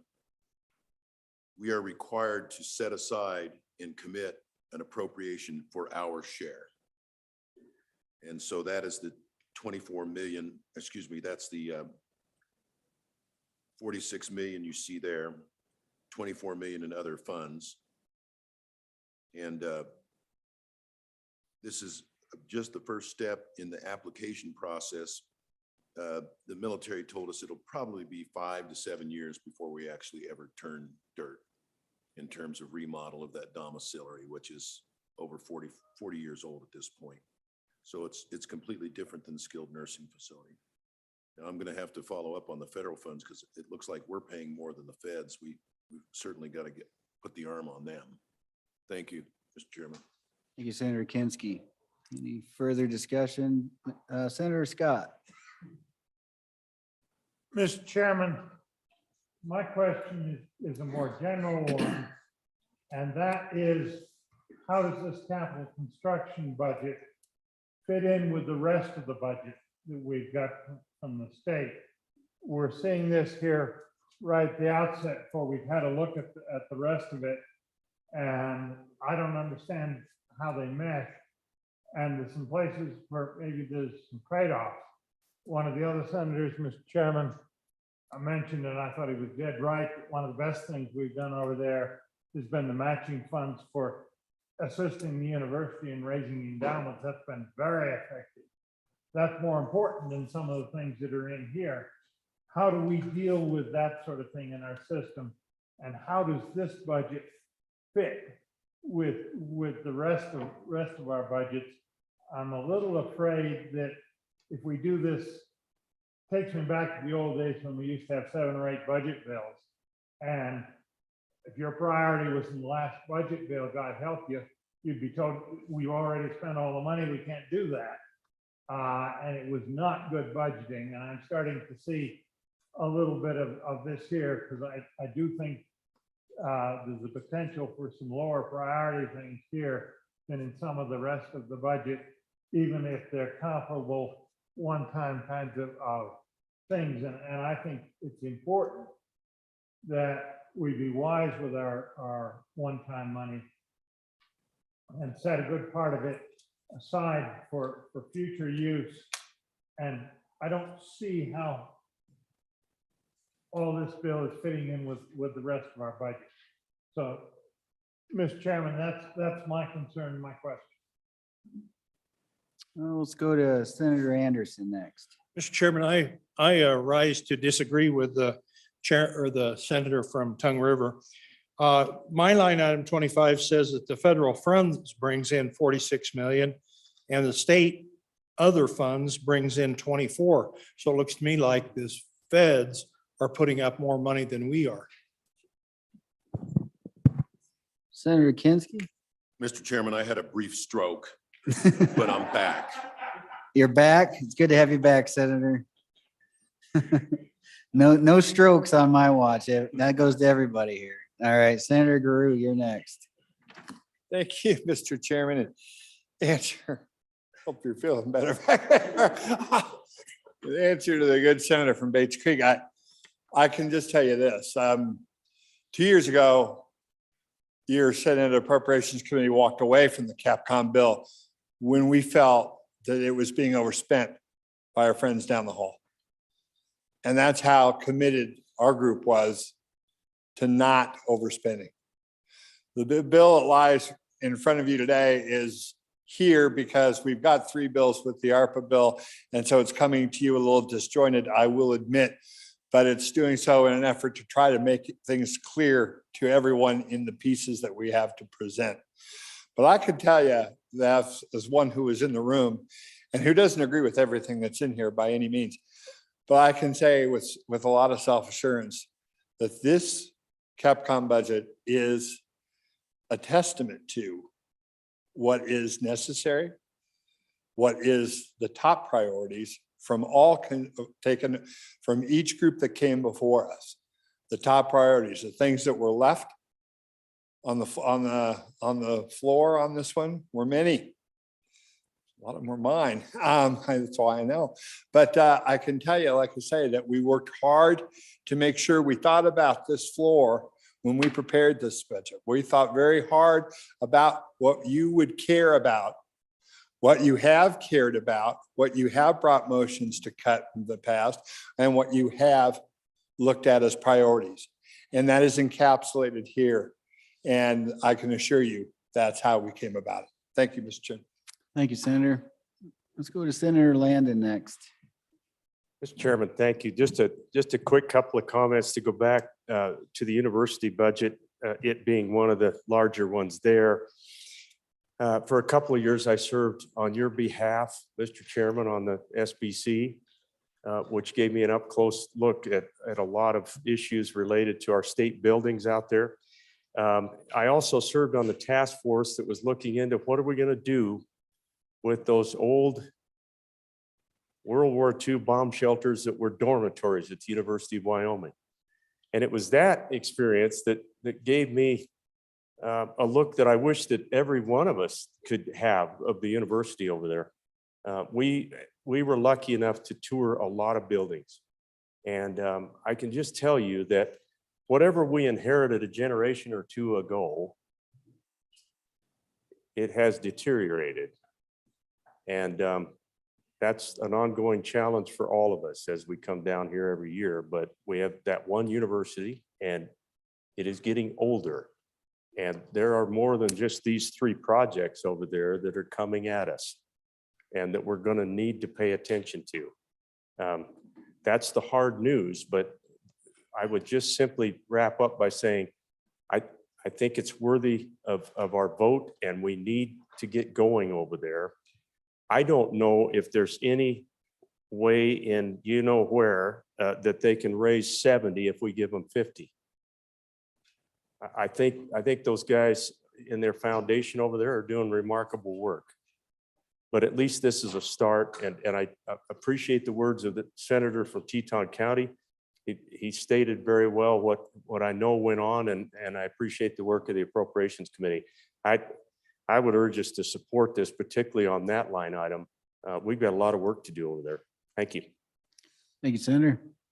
Senator Perkins. Thank you, Mr. Chairman. Just go back and answer a couple of questions that were asked about how this fits. First of all, I want to go back and just to make sure that you know that you can read it in black and white. If you go to page 11 of the bill, well, this is the begins on the bottom of page 10. This is the footnote for with respect to capital construction. You can see there that it's designated over to the UW trustees. But if you read it, it says of these funds, of this fund's appropriation, $50 million is appropriated for the construction or renovation of the Corbett Natatorium, construction or renovation of the West Stands at War Memorial Stadium, renovation or additions at the College of Law, or any combination thereof.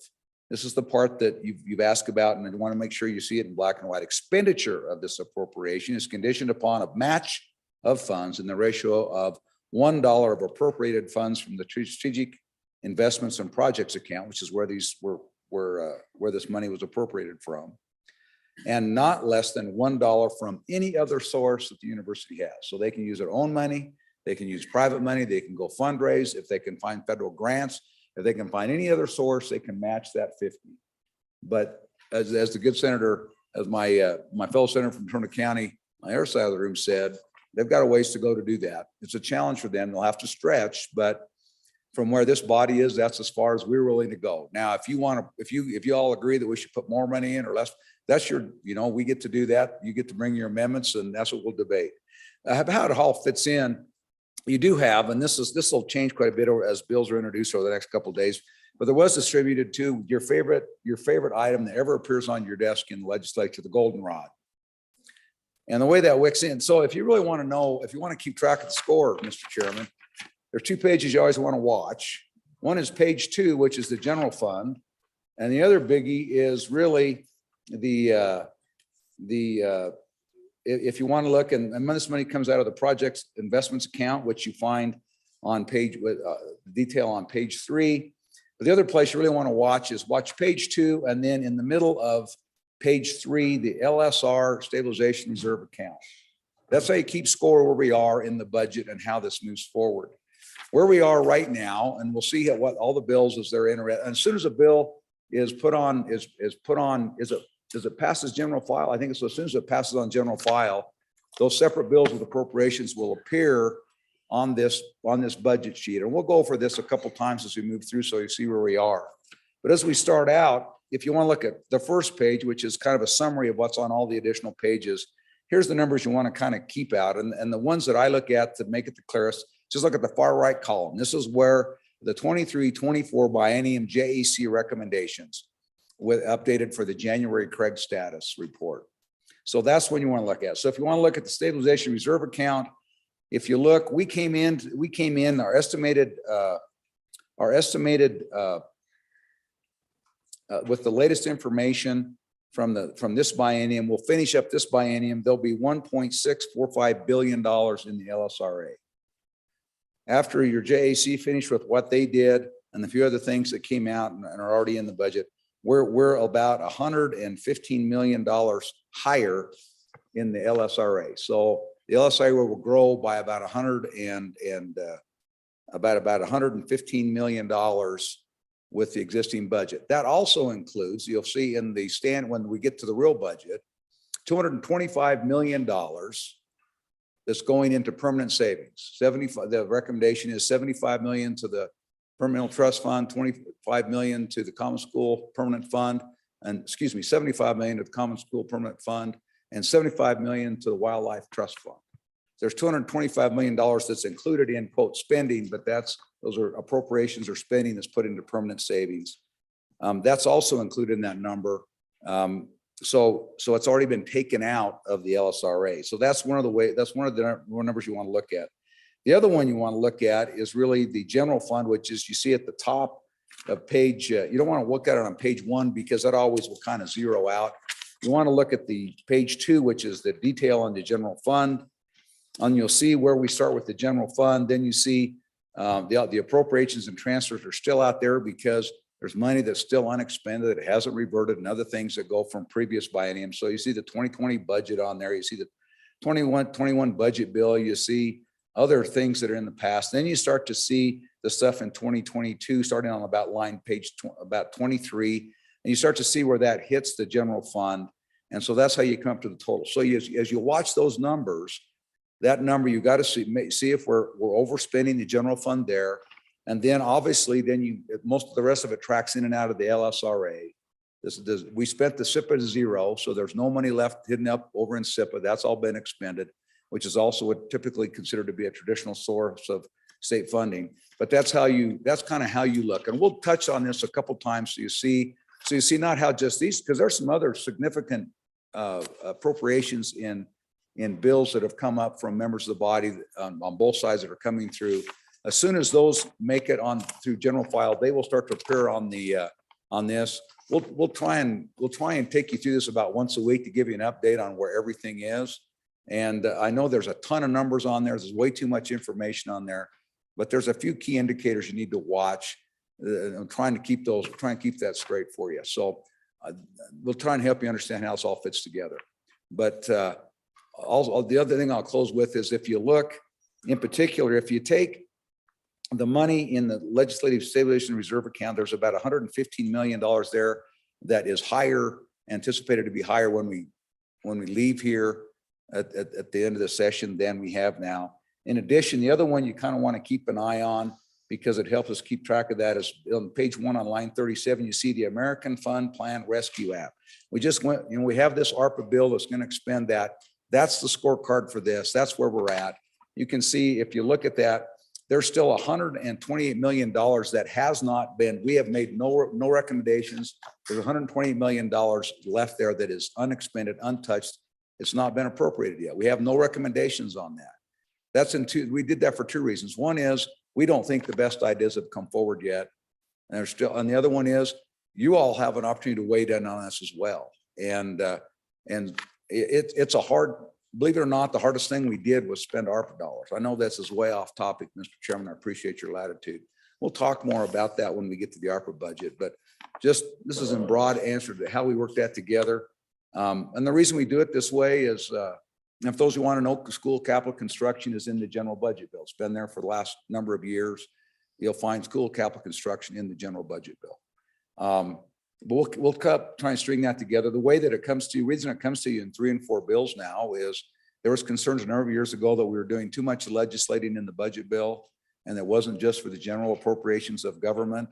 And so there's a big question about whether capital construction is a general appropriation of government or whether it's a special appropriation. And so in order to try and increase the transparency, it may not increase the efficiency or the understanding, but it probably does increase transparency to break those up and have those come to you separately. But we'll try and tie those together as we go through. It is hard. It is complicated to do. But we'll try and bring you along with this as we all go on this together. Thank you, Mr. Chairman. Thank you, Senator Perkins. Any further discussion? Are you ready for the question? All right, question being called. All those in favor of Senator Perkins' motion that when the committee of the whole rises to report it, do so with a favorable recommendation of Senate File 67, please say aye. Those opposed, no. Senate File 67 has passed the committee of the whole. Next Senate file up for our consideration is Senate File 39. Will the reading clerk please read the Senate file? Senate File 39, Fireman's Pension Plan Benefits, sponsored by the Appropriations Committee, an act relating to fireman pensions, was referred to Committee number 2, which returned to committee recommendation that it do pass. Ayes, Senators Grew, Hicks, Kinski, Perkins, and Steinmetz. Senator Perkins, Chairman. Heard the reading of the bill. What's your pleasure? Again, Senator Perkins, the hardest working chairman in the West. The rented mule. Mr. Chairman, I move that the committee of the whole rise and report it, do so with the due pass recommendation on Senate File 45.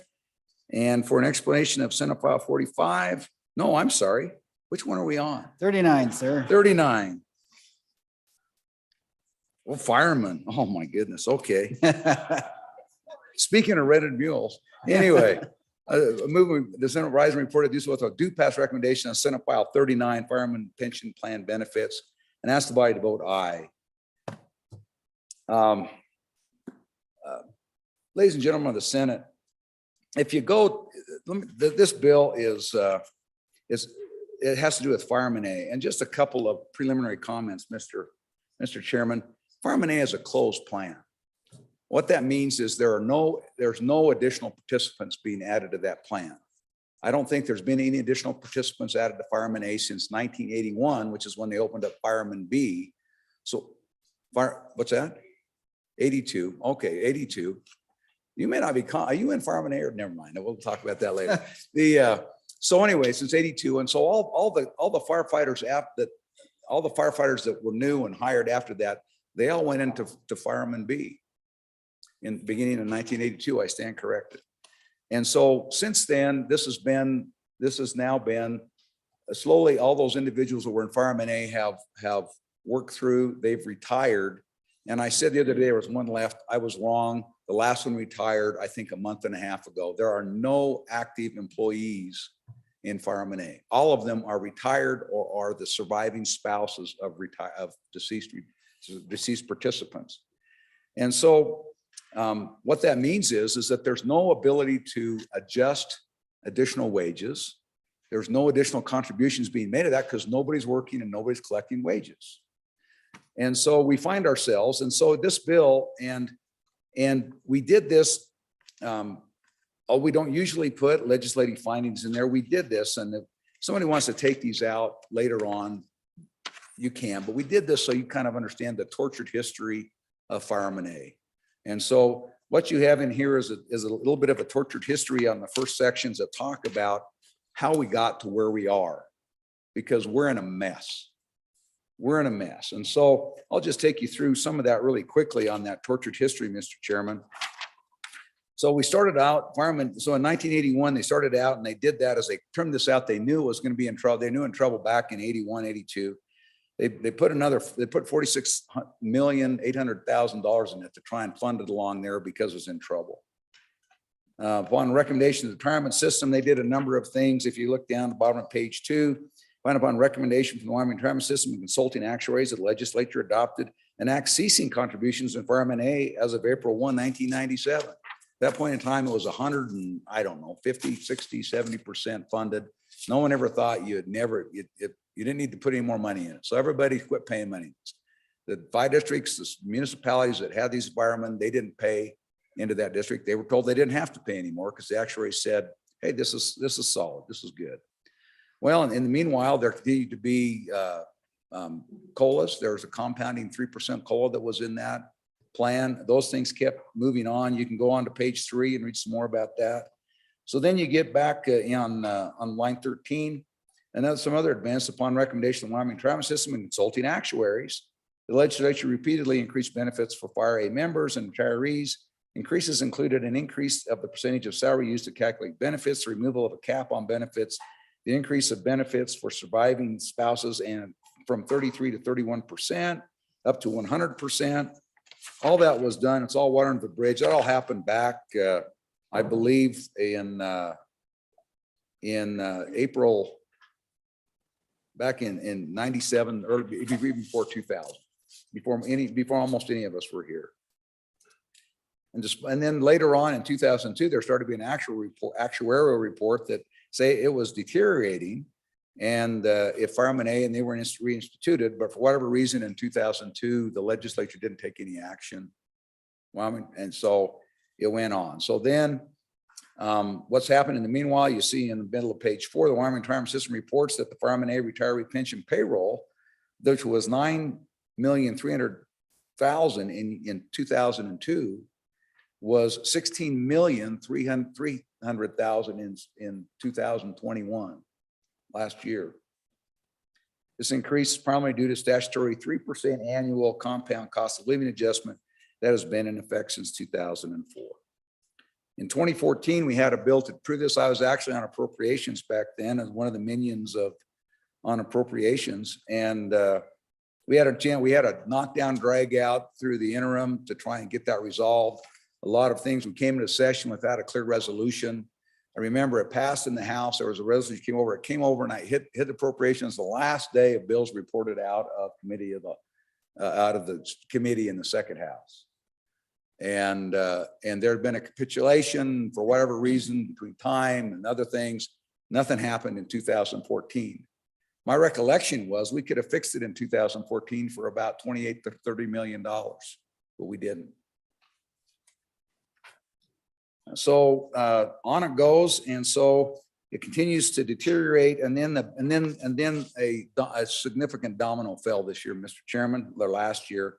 The retirement board system looked at this, and it was invested like other retirement funds, but because it's getting so low on funds, they decided to de-risk the fund, which means they took it all out of equities and the rates that come with that and put it all into fixed income portfolios.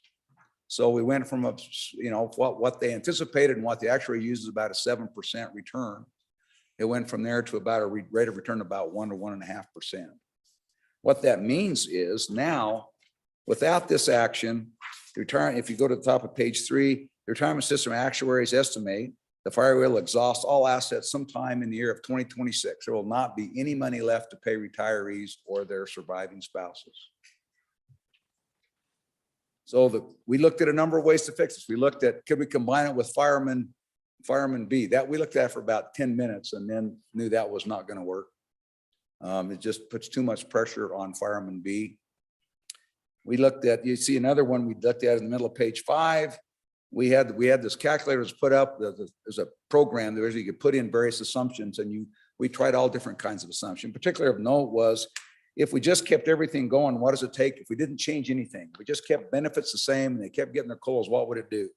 The answer is you had to put in $148 million to make that work today or this year. Put in $140 million to get them out to the last day, the last one dies, that they're paid out. So we looked at what is it if we just leave it alone and don't do anything, make them absorb all the costs. What happens is they take a 57% cut in their benefits now. So all the retirements are reduced by more than half, almost 60%.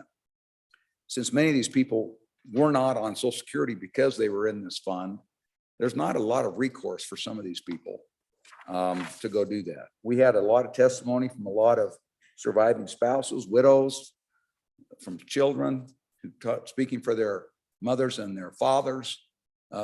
We have, and unfortunately, we know that firemen don't live as long as a lot of the rest of us because they breathe a lot of noxious stuff when they do their jobs. So that's where we're at. That's how we got where we're at. And so we decided that if we were going to fix it, this was again a year to fix some of these things because there is a little bit extra money around. So with that, what we do, it takes us to the plan. Our plan is ultimately, when you come to this, to get to the meat of the bill, if I can take you with me over to, you'll find the meat of the bill, and the solution is on, long story short, $75 million. We pay $75 million into account. If you want to look where that comes from, that's 55 million from the state of Wyoming as a contribution towards that fund. And the rest of it, the 20 million, the other 20 million comes from the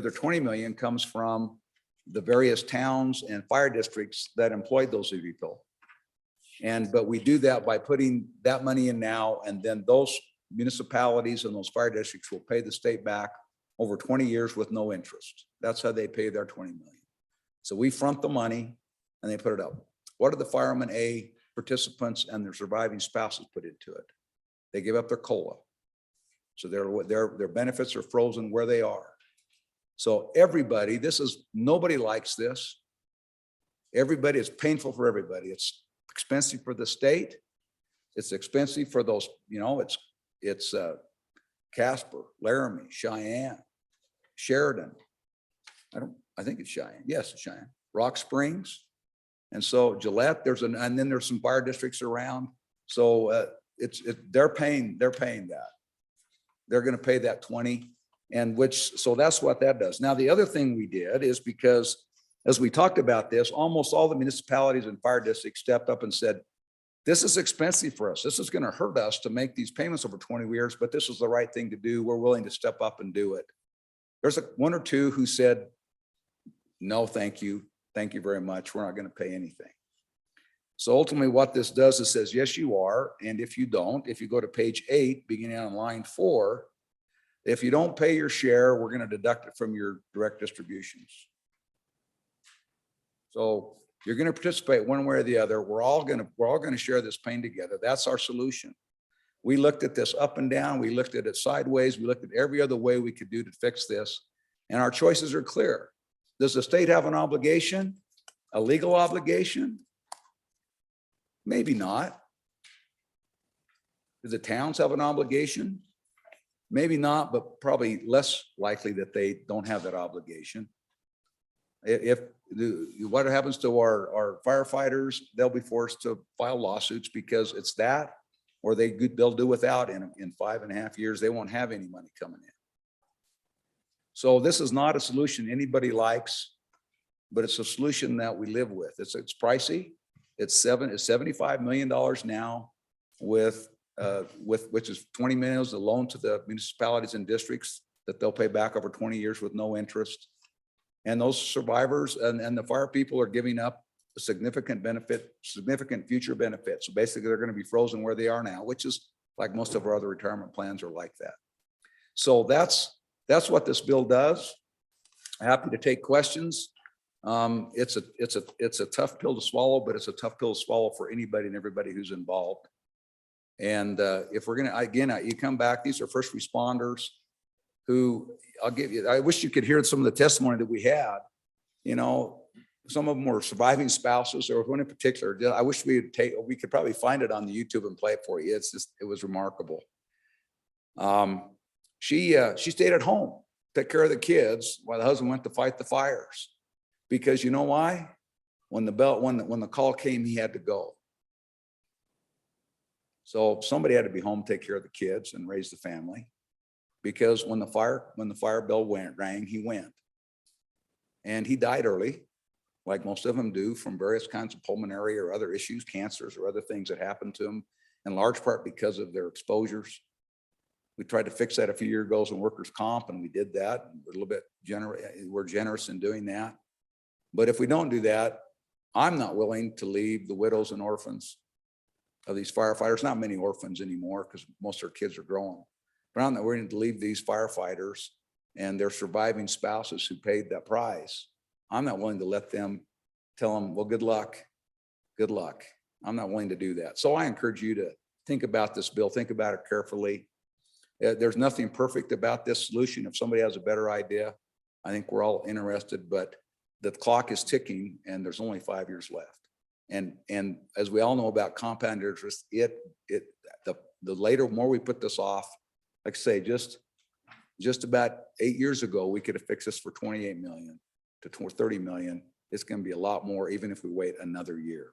It's phenomenal how fast this accrues. Thank you, Mr. Chairman. Thank you, Senator Perkins. Senator Wasserberger. Well, thank you, Mr. Chairman. I rise today to urge the body to support this bill. Back in 2014, I served on the Appropriations Committee with the good chairman, and we thought we had a bill that would solve the issue, and ultimately that bill failed. And since that time, I've served on the Wyoming Retirement Board and as the legislative liaison. And we have looked at Fireman A, and every year we've tried to talk with the Appropriations Committee and to get a solution. And this particular bill is the solution, and I strongly urge you to support it. One of the things that I think now that we have the opportunity with finances to solve this issue, I think we should do it. And I urge all of you to take this off the list of things that we have to do. One of the things that I learned on the Wyoming Retirement Board was that if you promise a benefit from the United States Supreme Court, you have to follow through. You can't just walk away from that benefit. That's a benefit that the legislature promised. The cities promised it. And so the way that the Appropriations Committee has written this, I think, is brilliant because they remember what happened and why the bill failed. And so it requires the cities to pay also because it was their employees and they should be a part of this. And so I strongly urge you to support this bill. Thank you, Mr. Chairman. Thank you, Senator. Let's go to Senator Kinski and then over to Senator Landon. Thank you, Mr. Chairman. It's been said that it's a three-way deal.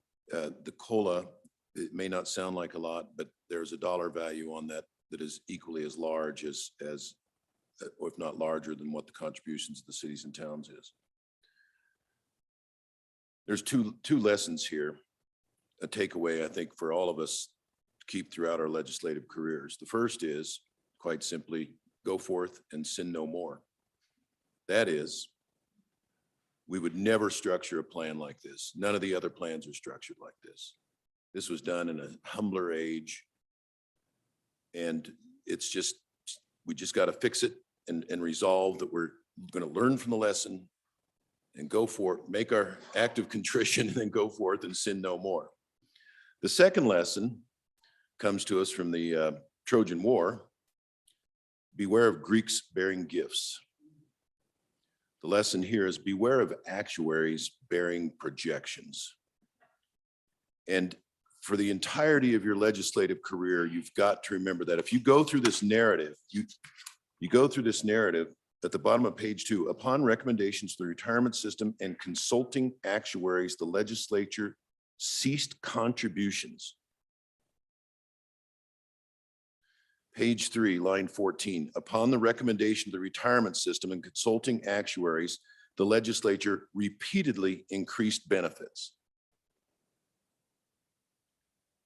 These actuarial projections are part science and part witchcraft.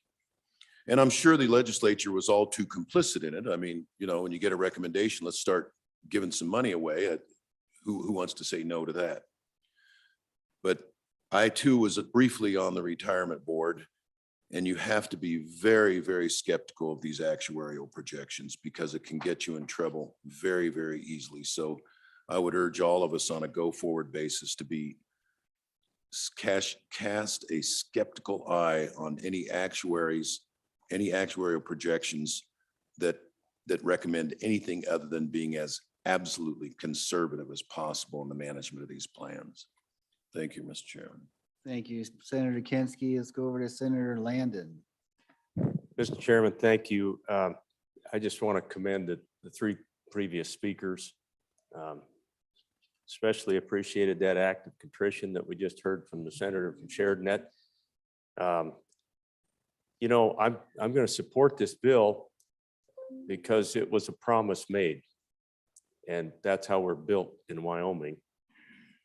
I had three of these individuals come up to me when I was out at one of the home department stores and one at the grocery store and tremendous gentlemen. We had great visits and they were mortified and concerned, and I thought the chairman of appropriations really outlined well, what we're looking at here. But I wanted to add to the things we can learn from this. As another one of the old guys talking to all of you, I'm just going to tell you that I too was on Appropriations Committee back in 2015, and we could have fixed this thing for 40 million. And I think it bears remembering, everyone, there's so many of us in here who try very hard to be fiscally conservative. Sometimes being fiscally conservative is taking care of things when you can. Because now, take a look at how fiscally conservative that was. We racked up a heck of a bill here, and we still have to pay it. I just wish that we somehow could have done a better job of describing it back then so that we could have gotten it taken care of, but we didn't. So I just want to plant that seed, and hopefully as we go along, let's try to pick those things out that we probably should go ahead and get done. Because here's what happens if you don't. So I hope you'll support the bill too. I think we need to live up to that promise. Thank you. Thank you, Senator. Okay, let's start from the front and go back. How about Senator Salazar? Floor is yours. Thank you, Mr. Chairman. So as someone brand new to the Senate, I am learning today from my elders, and I fully support this bill, and I hope everyone else will as well. And I am learning this lesson very quickly. Thank you. Thank you, Senator. Looks like Senator Baldwin's next. Thank you, Mr. Chairman. I just want to add to the conversation. You all know that I will be voting a conflict when it comes to voting on this. I'm kind of caught in the middle. I strongly support the bill, and I think it needs some adjustments. If you read into the bill a little bit further, another part of the bill that hasn't been talked about is contributions from the volunteer funds. It's a good piece. It needs adjusted, and we'll try to do that with amendments. But I strongly support the bill. And I think it's important to recognize in the state that we have a lot of different kinds of firefighters in our state. We have volunteers, we have professional paid firefighters. We've got wildland firefighters that are under a totally separate system than this. But I think it's important that we support these first responders. We're not talking a whole lot about the EMTs or the search and rescues here, but they're a part of that volunteer pension fund too. So this all affects all of them. What I don't want to happen in this bill is I don't want to create a rift between the volunteer firefighters and those paid professional firefighters. And I think it's something that we can fix. It's fixable. The groups have talked. We talk all the time about it. But I think it's important that we support this bill. These are people that go out and breathe nasty things. They put their lives on the line. It's a big deal. And anytime you go anywhere in Wyoming, you may end up in the hands of these people helping you. We all travel down here to Cheyenne. Well, some people travel a few blocks, but a lot of us travel a long ways across the interstates and the highways. And I know on my way down here this last week on Friday, I came across a wreck. And sure enough, there were some county firefighters there as well as the ambulance and first responders. It's a big deal. There's a lot of open nothing here. And there's a lot of bad things can happen to people every day. So I strongly support the bill. I support all the words of everybody who's spoken. See, I think there's a little bit of an amendment we can help with the 40% funding that you'll see in the bill from the volunteers. But let's support all of our firefighters. Let's do this the right way and get it done right this time, and not let it run out of time. And let's get it done right. So with that, I will be declaring conflict and vote.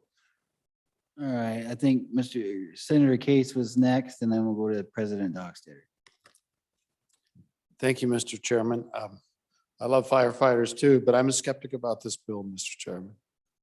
And I just got to tell you some things that are going through my mind as an economist, thinking about structured settlements and thinking about ways that we could alternatively skin the cat here. I know we've got very bright people that have been working on this. And so I want to be shown, for example, that we couldn't look at the obligation side and come up with a funding stream to fund the obligation side on an ongoing basis, as if it were a solvent fund. And what I'm really saying is, you know how many people are in it, you know how much they're getting every year, and they would draw that until they die. Well, let's commit to paying them that amount of money. Okay, let's settle on that. Commit to an ongoing stream that we will pay. But let's not fund it with an upfront payment. And I'd like to see the numbers crunched on that. And I'm sorry, I don't mean to come at this at the 11th hour, but this is a lot of what I do for a living in terms of, there's all sorts of ways that settlements can be accomplished. And maybe some people would want to leave the fund voluntarily for a payment. That's fine. That might make it easier. Others would want to have a stream of money over time that they could rely on as if the fund were solvent. In other ways, we divorce, I'm very good at that word, I'll tell you. We separate the payment stream from the corpus. We commit to the payment stream. And then we let the fund wrap itself up and go away, but we continue those payments. And I'd like to see how that would work. I'd like to see the math on that. I'm not trying to take anything away from any firefighter. I'm just saying, whoa, maybe there's a different way to do this. Most things that are important is that monetary amounts over time, they're worth less than they are now. And if it's a structured settlement, we know the amounts, and we can even guarantee those amounts by purchasing treasuries and other things to make sure it happens. I don't think we probably can go down to more COLAs. I think those days are gone. But anyway, my mind is going in this direction. Show me where I'm wrong. Show me that couldn't work. And I'm not trying to pick on firefighters. Did everybody understand that? God bless them. Thank you. Thank you, Senator Case. President Dockstader.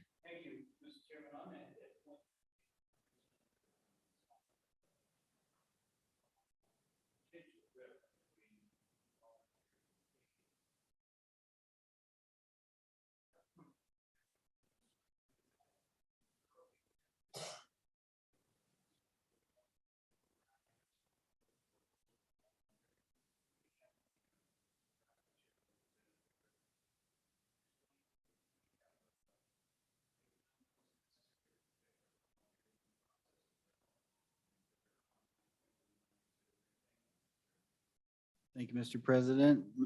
Chairman Perkins. Just to answer a couple of the questions, from my good senator from the closest part of the Wind River Mountains in Fremont County, we looked at, we talked to a number, we offered that number. Just, would you take, what would you accept for a payout today to release your claim against? There were no takers. We did offer that. We talked about, we had no takers. I think that when you look at the present value of money, this ends up being the least expensive way, because what this does, if we put this back into the fund, they're actuaries. And now we can't even talk about actuaries. I don't know what to do now, but anyway, the actuaries, the actuaries use 7% return in computing that. So obviously, if we're buying CDs or treasuries that produce, I mean, who knows what they're, they should be producing 10% now, because if you take the real rate of inflation usually is 3% above the price of inflation, but it ain't working that way right now. So right now you're looking at a 2%. So obviously the discounted value of money at 2%, 2.5% is substantially higher than this would be, because this puts it back in with the rest of the funds. It's invested with all those funds together, and they use a rate of return. Some years they don't hit that. Some years they do better than that. I think last year it was 17% they made in the retirement funds. Going back to the A, so there's concern in Fireman A, and let me tell you, part of the funding doesn't just come from this appropriation. The part of the funding comes from I can't remember. It's the premium off of fire. What is it? I can't help me with that. These fire insurance policies, there's a premium that comes out of that right now. There's a separate plan that has volunteer and EMTs. There's a separate retirement plan that's funding. And so right now, 100% of those premium insurance, those premium fees go into the volunteer retirement and EMT retirement plan. Part of that is because they don't have salaries, they're volunteers. And so the communities that sponsor them pay, I think it's now $12 a month. in for each of their participants. And then you have this continuous fund that comes from these premiums that go in there. What this bill does is it takes and starts to split those premiums. 60% into remains with the volunteer firefighters. And thank you. This is on page 11. Thank you, Senator Simons. On page 11, and then this puts 40% of the gross premium tax levied upon fire insurance premiums deposited for this legislation. So it starts to divide that. Now, why did we do that? We did that, and the effect, what effect does that have on the EMTs? Right now, the EMTs are like all these are in a defined benefit plan, and that defined benefit plan for the volunteer firefighters and EMTs is about 78% funded. In pension speak, that's pretty darn good. Most of the time in pensions, what you're doing is listening to your black art actuaries, and they're projecting, and they're projecting where you are on 30 years. What is your cumulative liability at the end of 30 years, and where are you at versed upon that rate of returns and the expenses that happen and the payouts that happen in the retirement plans? Where are you in those 30 years? What the effect of this bill does is we have been, and the legislature, the retirement board, the Joint Appropriations Committee have been very, very aggressive about trying to make sure that our retirement funds don't have a part of it because the cautionary tale of Fireman A. Those are so 78%. They would be fully funded with what's going on now, 100% funded, which you're usually looking at a 30-year. They'll be fully funded in 2028. So the volunteer EMT fireman fund will be fully funded in 2020 to 100%, even though a lot of times you're looking at that. You want more than 100% at the end of 30 years, but they'll be in just another 7 years, they'll be fully funded. The effect of this is that makes that fully funding out, extends that 11 years. So they'll be fully funded in about 18 years, which again, in pension speak is pretty darn good. If you go out to the 30-year extensions, testimony we had yesterday, if you go out to the 30-year extension, what's the cumulative benefit? What's the funding rate? If you go out 30 years at the end of the volunteer firefighter EMT pension fund, they're 228% funded. So if you look at all the actuaries, and in trying to deal with actuaries and looking at these things over a number of years, both on the Joint Appropriations Committee, watching these things come through as I've gone on and off the Joint Appropriations Committee. The primary thing I regard is as long you want to keep those things at any current time, you want to be above 70%. You always want to be above 70%. It gets pretty iffy. It starts getting kind of scary when you get below that, in my opinion. And then you watch the trend lines. If those trend lines are going up to where you're going to be more than 100% funded in 30 years, that's a good thing. You don't have to, if you have one bad year in the market, you don't have to jump around and jump through a bunch of hoops and all of a sudden, let's put a whole bunch more money in. You watch this stuff over time and watch how this plays out. And so the EMT fire is still an active fund. It's going to go. This would stretch out the EMT funding, so that'd be fully funded in, like I say, 18 years instead of another 7 years. And that's the effect on that. But their trend lines look incredibly healthy.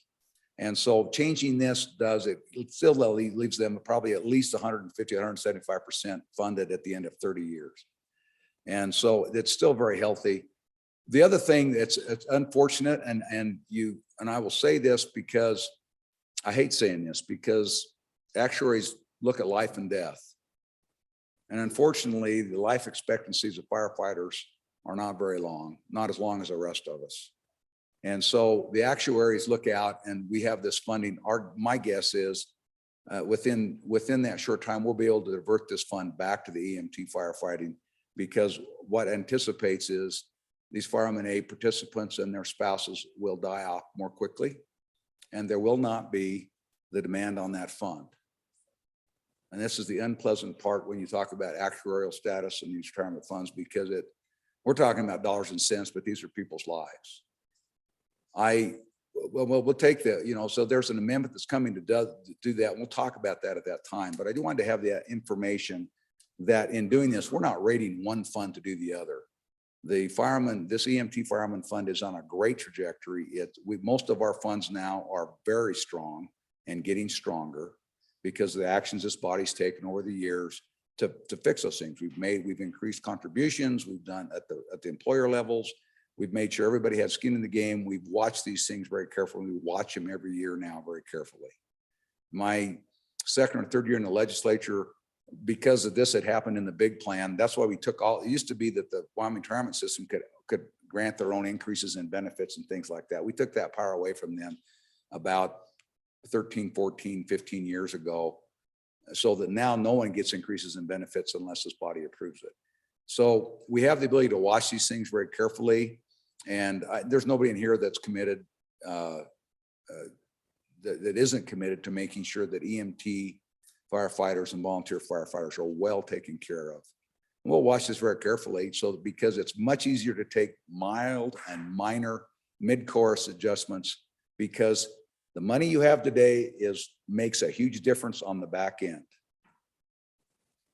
And so as we looked at everything, and we've got some tables, and we can actually point the good senator from Vermont County to the calculator, and he can run scenarios to his heart's content, because we all did. We didn't make we didn't make printouts of all those, because we all tried. We all got on there and everybody looked at that calculator.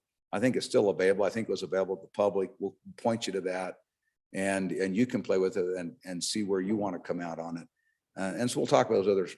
But anyway, that's my attempt to answer some of the questions, concerns that were raised earlier. Thank you, Mr. Chairman. Thank you, Senator Perkins. Senator Kinski. Thank you, Mr. Chairman. With respect to the point raised by my colleague from Landon, the economics of it, I think it's a good one. I think we considered that. And certainly, you know, if you were to pose that to the retirement system, they would try to put that stream of payments together for you. So that's worth considering, the economics of it. There's also, however, the politics of it. I mean, this deal's held together by a thread. You got the cities and towns at the table, you got the state at the table, and the firefighters have had a lot of work in and amongst themselves, coming to an agreement that this COLA is going to be given up and that this is going to be the deal. So you've got to do that all over again if we're going to change the structure of the bill. Somehow you've got to get all those players to the table again and educate them on it. This one's good to go. And so I do think we considered that, and that this was the best bad solution. On page 11, part of our solution is where we're talking about the volunteers. On page 11, Romanet 2, you will see on line 12 and 13, where we have struck out 100% of the gross premium tax going into the volunteer EMT pension account and change it to a 60-40. And that was looked at as a way to help it. So there'll be an amendment coming on second as one possible option, but the number to look at is $11 million. So if you were to say, we want to get rid of this provision, but still keep what we're trying to do in this deal whole, it's an additional $11 million. That's the delta. So if you're to say, let's go back to 100%, we just got to find another $11 million just to keep the both pension funds on track as they were without dipping into this insurance premium. And as this bill is written now, I hope that makes sense. There's another option that'll be presented tomorrow, but I hear you. We don't want anybody hurt, including the volunteers. So I look forward to working with you on the search to come out with a win-win for everybody. Let's go to Senator Cooper. Thank you, Mr. Chairman. I'd like to commend the committee on the work they've done on this. It's a monumental task to fix this and fix it right. I don't know if we'll ever get it right. The one thing we have to remember is that 85% of the firefighters in the state of Wyoming are volunteer. 85%. And it's not a big number, 11 million, I think was the number we're trying to divert from them. But does that set us up in the future for the same failure. The senator, the chairman says no. The firefighters are, the volunteers are saying, you promised us you were going to do this, and now you're backtracking. You're promising us you're going to give the money back. You already broke one promise. We're not comfortable with this. So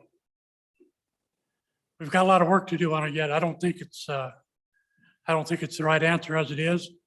We've got 85% of the people paying the bill for 15% or far less than that now. For a few big cities instead in the state, bigger cities. I feel like that burden should fall back on those cities, or if we're gonna do it from the state, we need to find a different source than taking it from the volunteers. Thank you. Thank you, Senator Cooper. Any more discussion on the bill? Are you ready for the question? All right, question being called. All those in favor of Senator Perkins' motion that when the committee of the whole rises and reports it do so with a favorable recommendation of Senate File 39, please say aye. Those opposed, no. Senate File 39 is passed committee of the whole. Our next majority floor leader. This committee, a whole, stand at ease to the sound of the gavel. Give everybody a tiny break for maybe 5 minutes or so, 10 minutes. All right, you heard the majority floor leader. We will stand at ease till the sound of the gavel. At least for me.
Committee of the whole, please come back to order.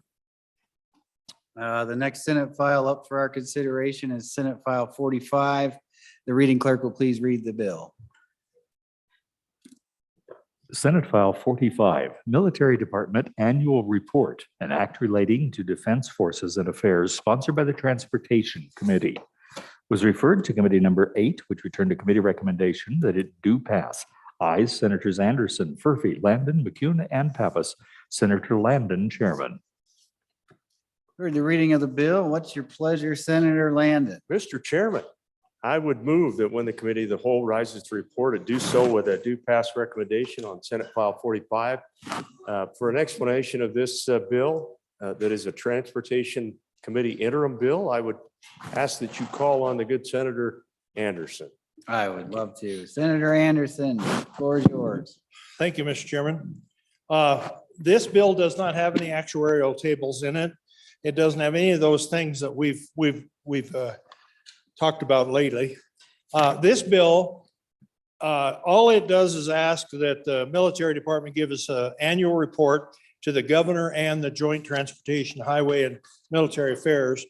And its subjects on the report are sexual harassment, discrimination, sexual assault matters within the military department. And they have been handling their situations with those for the last 100 years or whatever they've been doing it, but we didn't have any reports that said anything about it. That's the essence of the bill. The rest of the bill is simply laying out the rules and what they should put in their report. They will do all the full-time and part-time employees, the Air National Guard, the Army National Guard, everybody that they are associated with could be included in these reports, in these annual reports. It's of course factual information. If you're going to do trends, incident rates, there's all the requests that we made of them to put in their annual report. And that's all it does is report what they're handling right now. That's the bill, and I've asked for your favorable consideration. Thank you. Thank you, Senator Anderson. Let's go to Senator Hicks.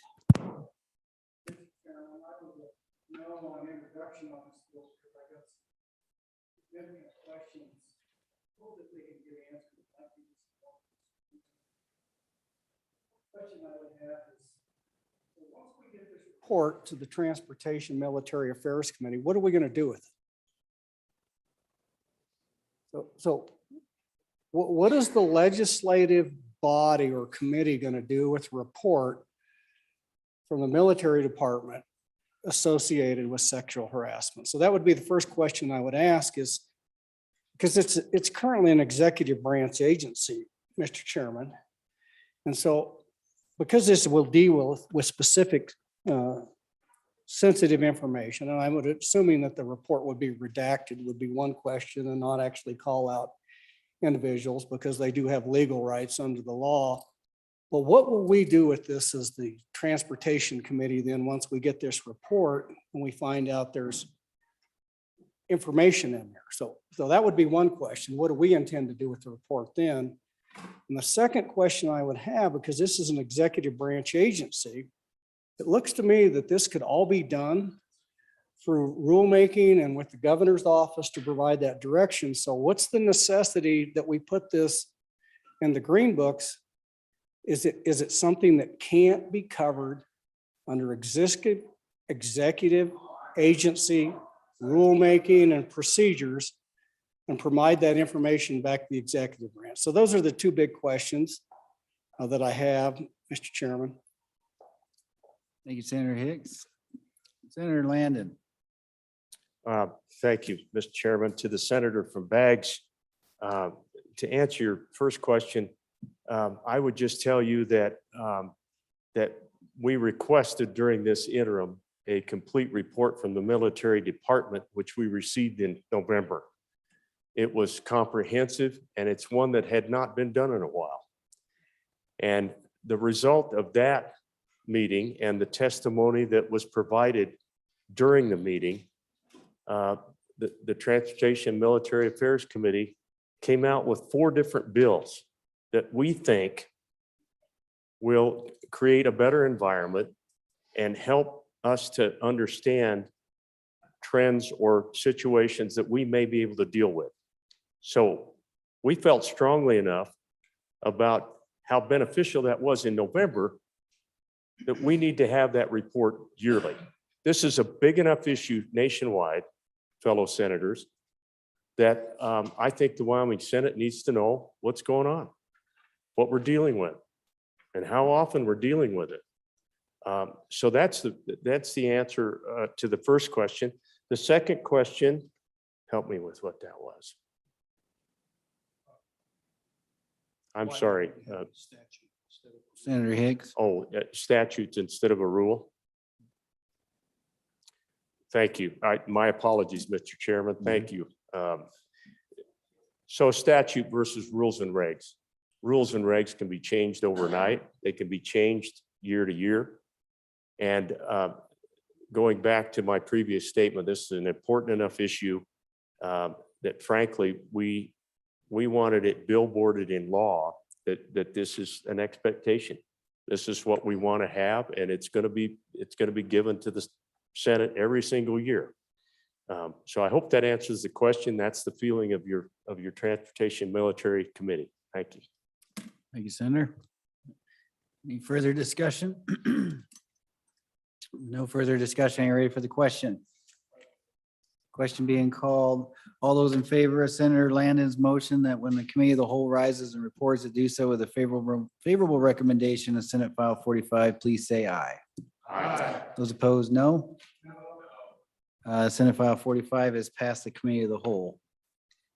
Next Senate file up for our consideration is Senate File 58. Will the reading clerk please read the Senate file? Senate File 58, Wyoming Council for Women's Issues Workforce Services, sponsored by the Appropriations Committee. An act relating to the Wyoming Council for Women's Issues was referred to Committee Number 2, which returned a committee recommendation that it do pass. Ayes Senators Guru, Kinski, and Perkins. Excused Senators Hicks and Steinmetz. Senator Perkins, Chairman. Heard the reading of the bill. What's your pleasure, Senator Steinmetz? Mr. Chairman, I would move Senate File 58, Wyoming Council for Women's Issues Workforce Services, and ask for your favorable consideration. As you may remember, the other day when we had this bill on introduction, we're just completing the process that we started in the budget last year. We are transferring the Wyoming Council for Women's Issues from the Wyoming Business Council to the Department of Workforce Services. This bill simply transfers the authority, positions, property, equipment, and funding for the council, and that's pretty much all the bill does. Thank you, Mr. Chairman. Thank you, Senator. Any discussion on the bill? Ready for the question? Question being called. All those in favor of Senator Steinmetz's motion that when the committee of the whole rises to report it, do so with a favorable recommendation of Senate File 58, please say aye. Aye. Those opposed say no. Senate File 58 has passed the committee of the whole. Next Senate file up for consideration is Senate File 75. Will the reading clerk please read the bill? Senate File 75, Deferred Annuities Minimum Non-Forfeiture, an act relating to annuity contracts sponsored by the Corporations Committee. Was referred to Committee Number 7, which returned a committee recommendation that it do pass. Ayes Senators Boner, Case, Driscoll, and Nethercott. No Senator Scott. Senator Nethercott, Acting Chairman. Heard the reading of the Senate file. What's your pleasure, Senator Nethercott? Thank you, Mr. Chairman. I move that when the committee of the whole rises to report it, do so with the do pass recommendation of Senate File 75. To explain this good little bill, I call on Senator Case. Thank you, Senator Nethercott. Senator Case. Thank you very much, Mr. Chairman. Mr. Chairman, this deals with a type of kind of a retirement policy that you buy, where you pay so much over time, and after a certain number of years, you start getting money taken back in the form of a payment. It's very structured. You know how much you're going to get and for how long. The contract that you would enter into has conditions such as what would happen if you were to die? And is it paid out then on a lump sum, for example, to your beneficiaries, or do they get a stream over time? These are all the things that are done, and it's typically a supplemental retirement plan, Mr. Chairman. And it's something you can purchase to protect yourself and have money, a known amount of money coming in later by paying out a known amount of money over time, okay? This is probably where the actuaries got this drilled in pretty good. Mr. Chairman, the reason for this bill is that we are responding to efforts to change model acts all over the country to reduce the amount of the minimum forfeiture interest rate. So you can have two ways that you can get out of this arrangement, Mr. Chairman. You know, you've made a deal. I'm going to pay you a certain amount of time, you know, $100 a month. And if we do that for 20 years, then I'm going to start drawing benefits. Maybe that date's set certain, or maybe that changes and evolves over time, but then there's a set payment back. But if you want to stop the contract, get out of the contract, that's what this interest rate deals for. Two ways that you can do that. You could quit paying your premiums. Once you quit paying your premiums, you're kind of violating your side of the contract. And then you say, well, we're done. I need to get my money back. And what is the interest rate that's going to be paid on the money that they held of mine? Okay, but I'm not going to go for the deal of having the retirement benefits. I'm stopping the deal. Pay me back. It's a forfeiture, Mr. Chairman. This is a forfeiture rate of interest. The other way is you might notify them and say, hey, I want to get out of this deal. So it's, you know, tell them I'm done, and I want my money back, and they pay it back to you. All the money you put in plus a rate of interest that is the forfeiture rate of interest at a minimum, Mr. Chairman. Let me just emphasize, it's the minimum amount in the contract. The market conditions will determine what the contracts are between people and determine what the forfeiture rate of interest will be in actuality. But in the law, there will be a minimum. Now, the minimum that's been in the law is 1%. That sounds pretty low, but the truth is our interest rates all across the country for your savings deposits, for everything, have been much, much lower than that. And so this is conforming to the model law across the country to lower it to 0.15%, Mr. Chairman. Now, I know what a lot of folks are thinking, well, thinking interest rates are going up. This doesn't sound like a good idea. But Mr. Chairman, when you enter into this contract, and this only applies to contracts going forward, there will be an interest rate that'll be on the table that you'll agree to. But the company that's providing the annuities, the guaranteed stream, they also have a plan to enter into contracts to buy fixed, typically treasury bills, to provide the income stream. All right. It's a free market consideration. And that's what this does, is conform that minimum interest rate to national model law provided by the National Association of Insurance Commissioners. And so it's kind of conforming in that amount, Mr. Chairman. That's all the bill does. Thank you. Thank you, Senator Case. Let's go to Senator Scott and then over to Senator Steinmetz. So let's. Chairman, I was the no vote in committee, and let me explain why. This bill is really a reaction to a prolonged period of very low interest rates. It was appropriate when we considered it in the joint committee way back when. We're clearly going into a period of high interest rates that, given the high spending in DC, I think are going to persist and get worse for quite some time. Frankly, I think that there's no point in doing this. At this point, I think we're adjusting the wrong way. If we'd done it in a timely fashion, we'd be starting to think about adjusting it back up at this point. But that was simply my reasoning, that this is an adjustment to prolong very low interest rates. And we aren't seeing prolonged very low interest rates. We're seeing prospective high interest rates. Senator Steinmetz. Thank you, Mr. Chairman. I just have a few questions. I guess my concern is that it's kind of a value concern. A lot of the times these products are used by our senior citizens and some people looking to put some money away and maybe changes happen in life and then they have to forfeit or something happens. 1% seems a pretty low rate of interest already. And so to take it down so low, I would like to know the effect on the persons using the product.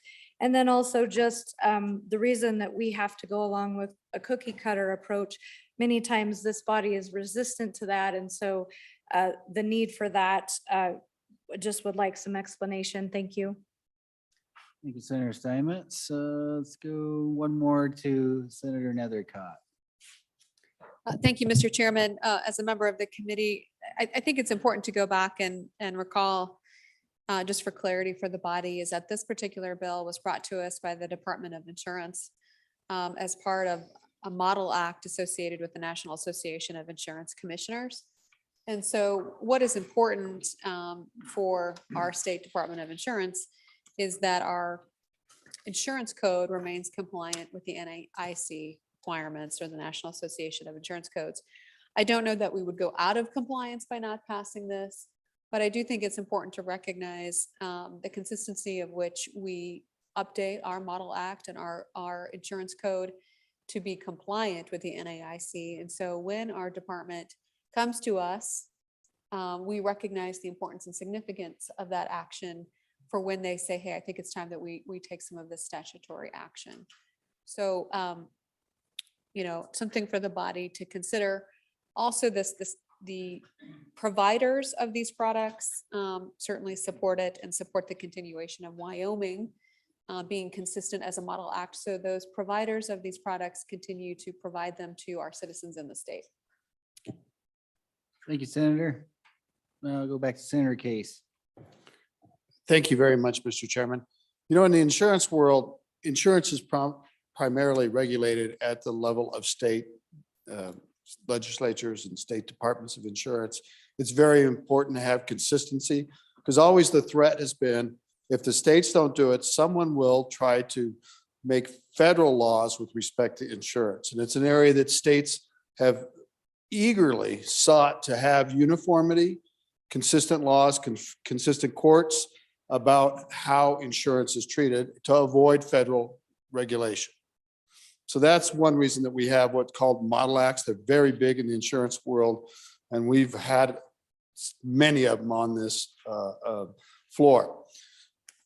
I want to be just really precise. The Department of Insurance testified that they support this bill, that it conforms with the practices of developing the model act.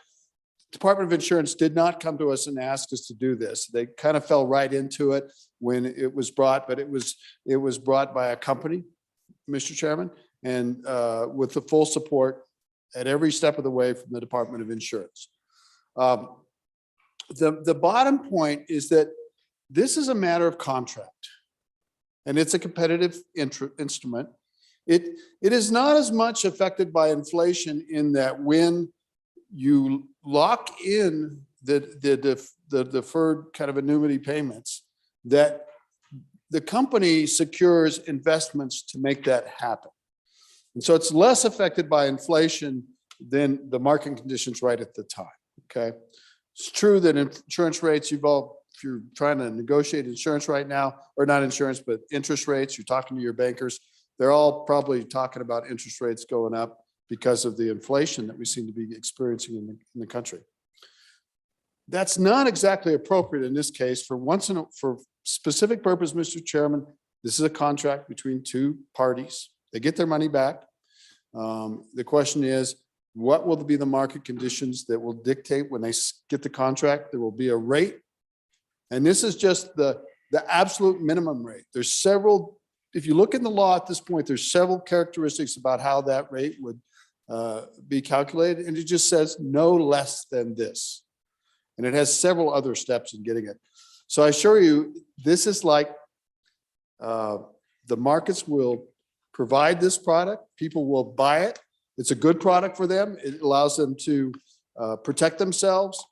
The testimony was that the average person that purchases these kind of policies has an income of $69,000 a year. not super poor people, not wealthy people, typically for a supplemental plan. So I hope you'll support the bill, Mr. Chairman. Thank you very much. Thank you, Senator Case. Let's go back to Senator Nethercutt, Just please. 2 seconds. Thank you, Mr. Chairman. Mhm. The good senator from Fremont County is correct, and to correct my testimony, it was brought by a stakeholder, but the Department of Insurance, of whom we're so accustomed to hearing from and seeing testified in front of us throughout the entire process, recognized it is part of the model code, and they do support the legislation because it is part of that model code. So just want to make sure that testimony is corrected. Good senator for Fremont County is correct. Thank you. All right, thank you, Senator Nethercutt. Are we ready for the question? All right, question being called. All those in favor of Senator Nethercutt's motion that when the committee of the whole rises to report it, do so with a favorable recommendation of Senate File 75, please say aye. Those opposed, no. The chair's in doubt. I'm sorry. All those in favor, please stand. My ear is not that good.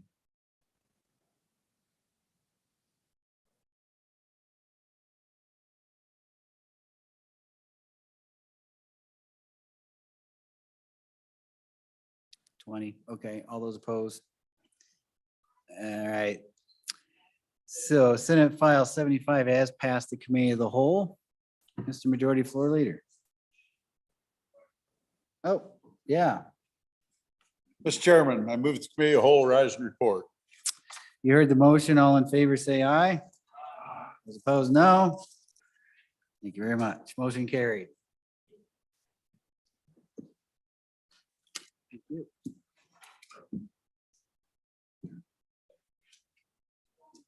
Chair's warm for you, Mr. President.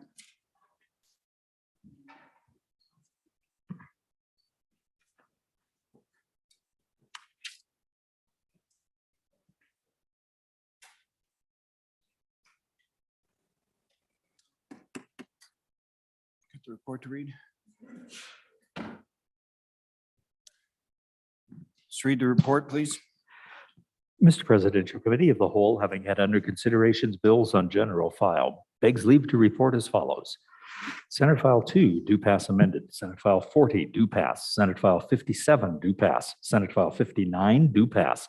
Senate File 67, do pass. Senate File 39, do pass. Senate File 45, do pass. Senate File 58, do pass. Senate File 75, do pass.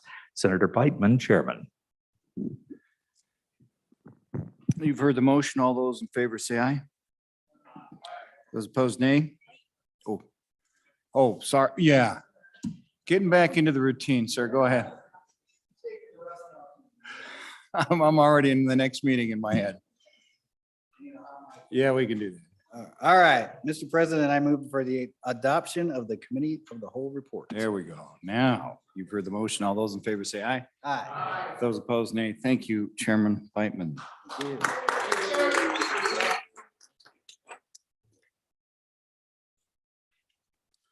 Mr. Majority Floor Leader, that clears the desk.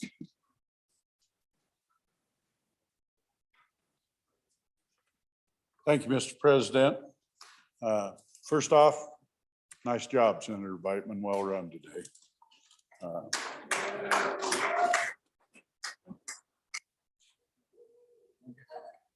Mr. President, move we stand adjourned till 10 a.m. Wednesday, February 16th. One last announcement. Bill cutoff is tomorrow at noon. So if you got bills hanging out there, don't come back after lunch and expect to ever see them again. Announcements, let's go with Senator Scott. Mr. President, your committee number 4 education will meet tomorrow morning, 8 a.m. downstairs in room W110, Senate File 33, Codification of Education Resource Block Grant Model, Senate File 31, Absenteeism and Truancy, and Senate File 32, K-3 Reading Assessment and Intervention Program, and we'll hear them in that order. Thank you. We're going to stay on that side of the room. Chairman Perkins. Thank you, Mr. President. Your committee number 2, We Try Harder Appropriations, will meet tomorrow, Wednesday, February 16th, upon adjournment in room W110 and online to take up Senate File 98, Federal Emergency COVID-19 Relief Funding Limitations, if introduced and referred. Thank you, Mr. Thank you. Be patient, Chairman Baldwin. We're going to Chairman Nethercott. No, Chairman Nethercott. I said, ask you to be patient. Thank you, Mr. President. The number one committee, Judiciary, will meet tomorrow morning at 8 a.m. in Capitol Extension Room 4 and online to hear the following four bills. Senate File 25, District Court Judge Positions Authorization. Senate File 27, Dissolution of County Boards Authority. Senate File 28, Sex Offender Termination of Duty to Register Amendments. Senate File 29, Liability for Governmental Healthcare Providers Amendment. Thank you, Chairman Nethercott. Chairman Baldwin. Thank you, Mr. President. Your committee, the Perfect 10, Labor, Health and Social Services, will meet at 7:30 a.m. tomorrow morning in the Divider Room 6 to hear Senate File 36, Pharmacy Benefit Managers Act enhancements, Senate File 23, Nursing Home Administrators, and Senate File 24, Pharmacist and Pharmacy Technician Practice. Thank you, Chairman. Let's go over to Ag. Chairman Bona.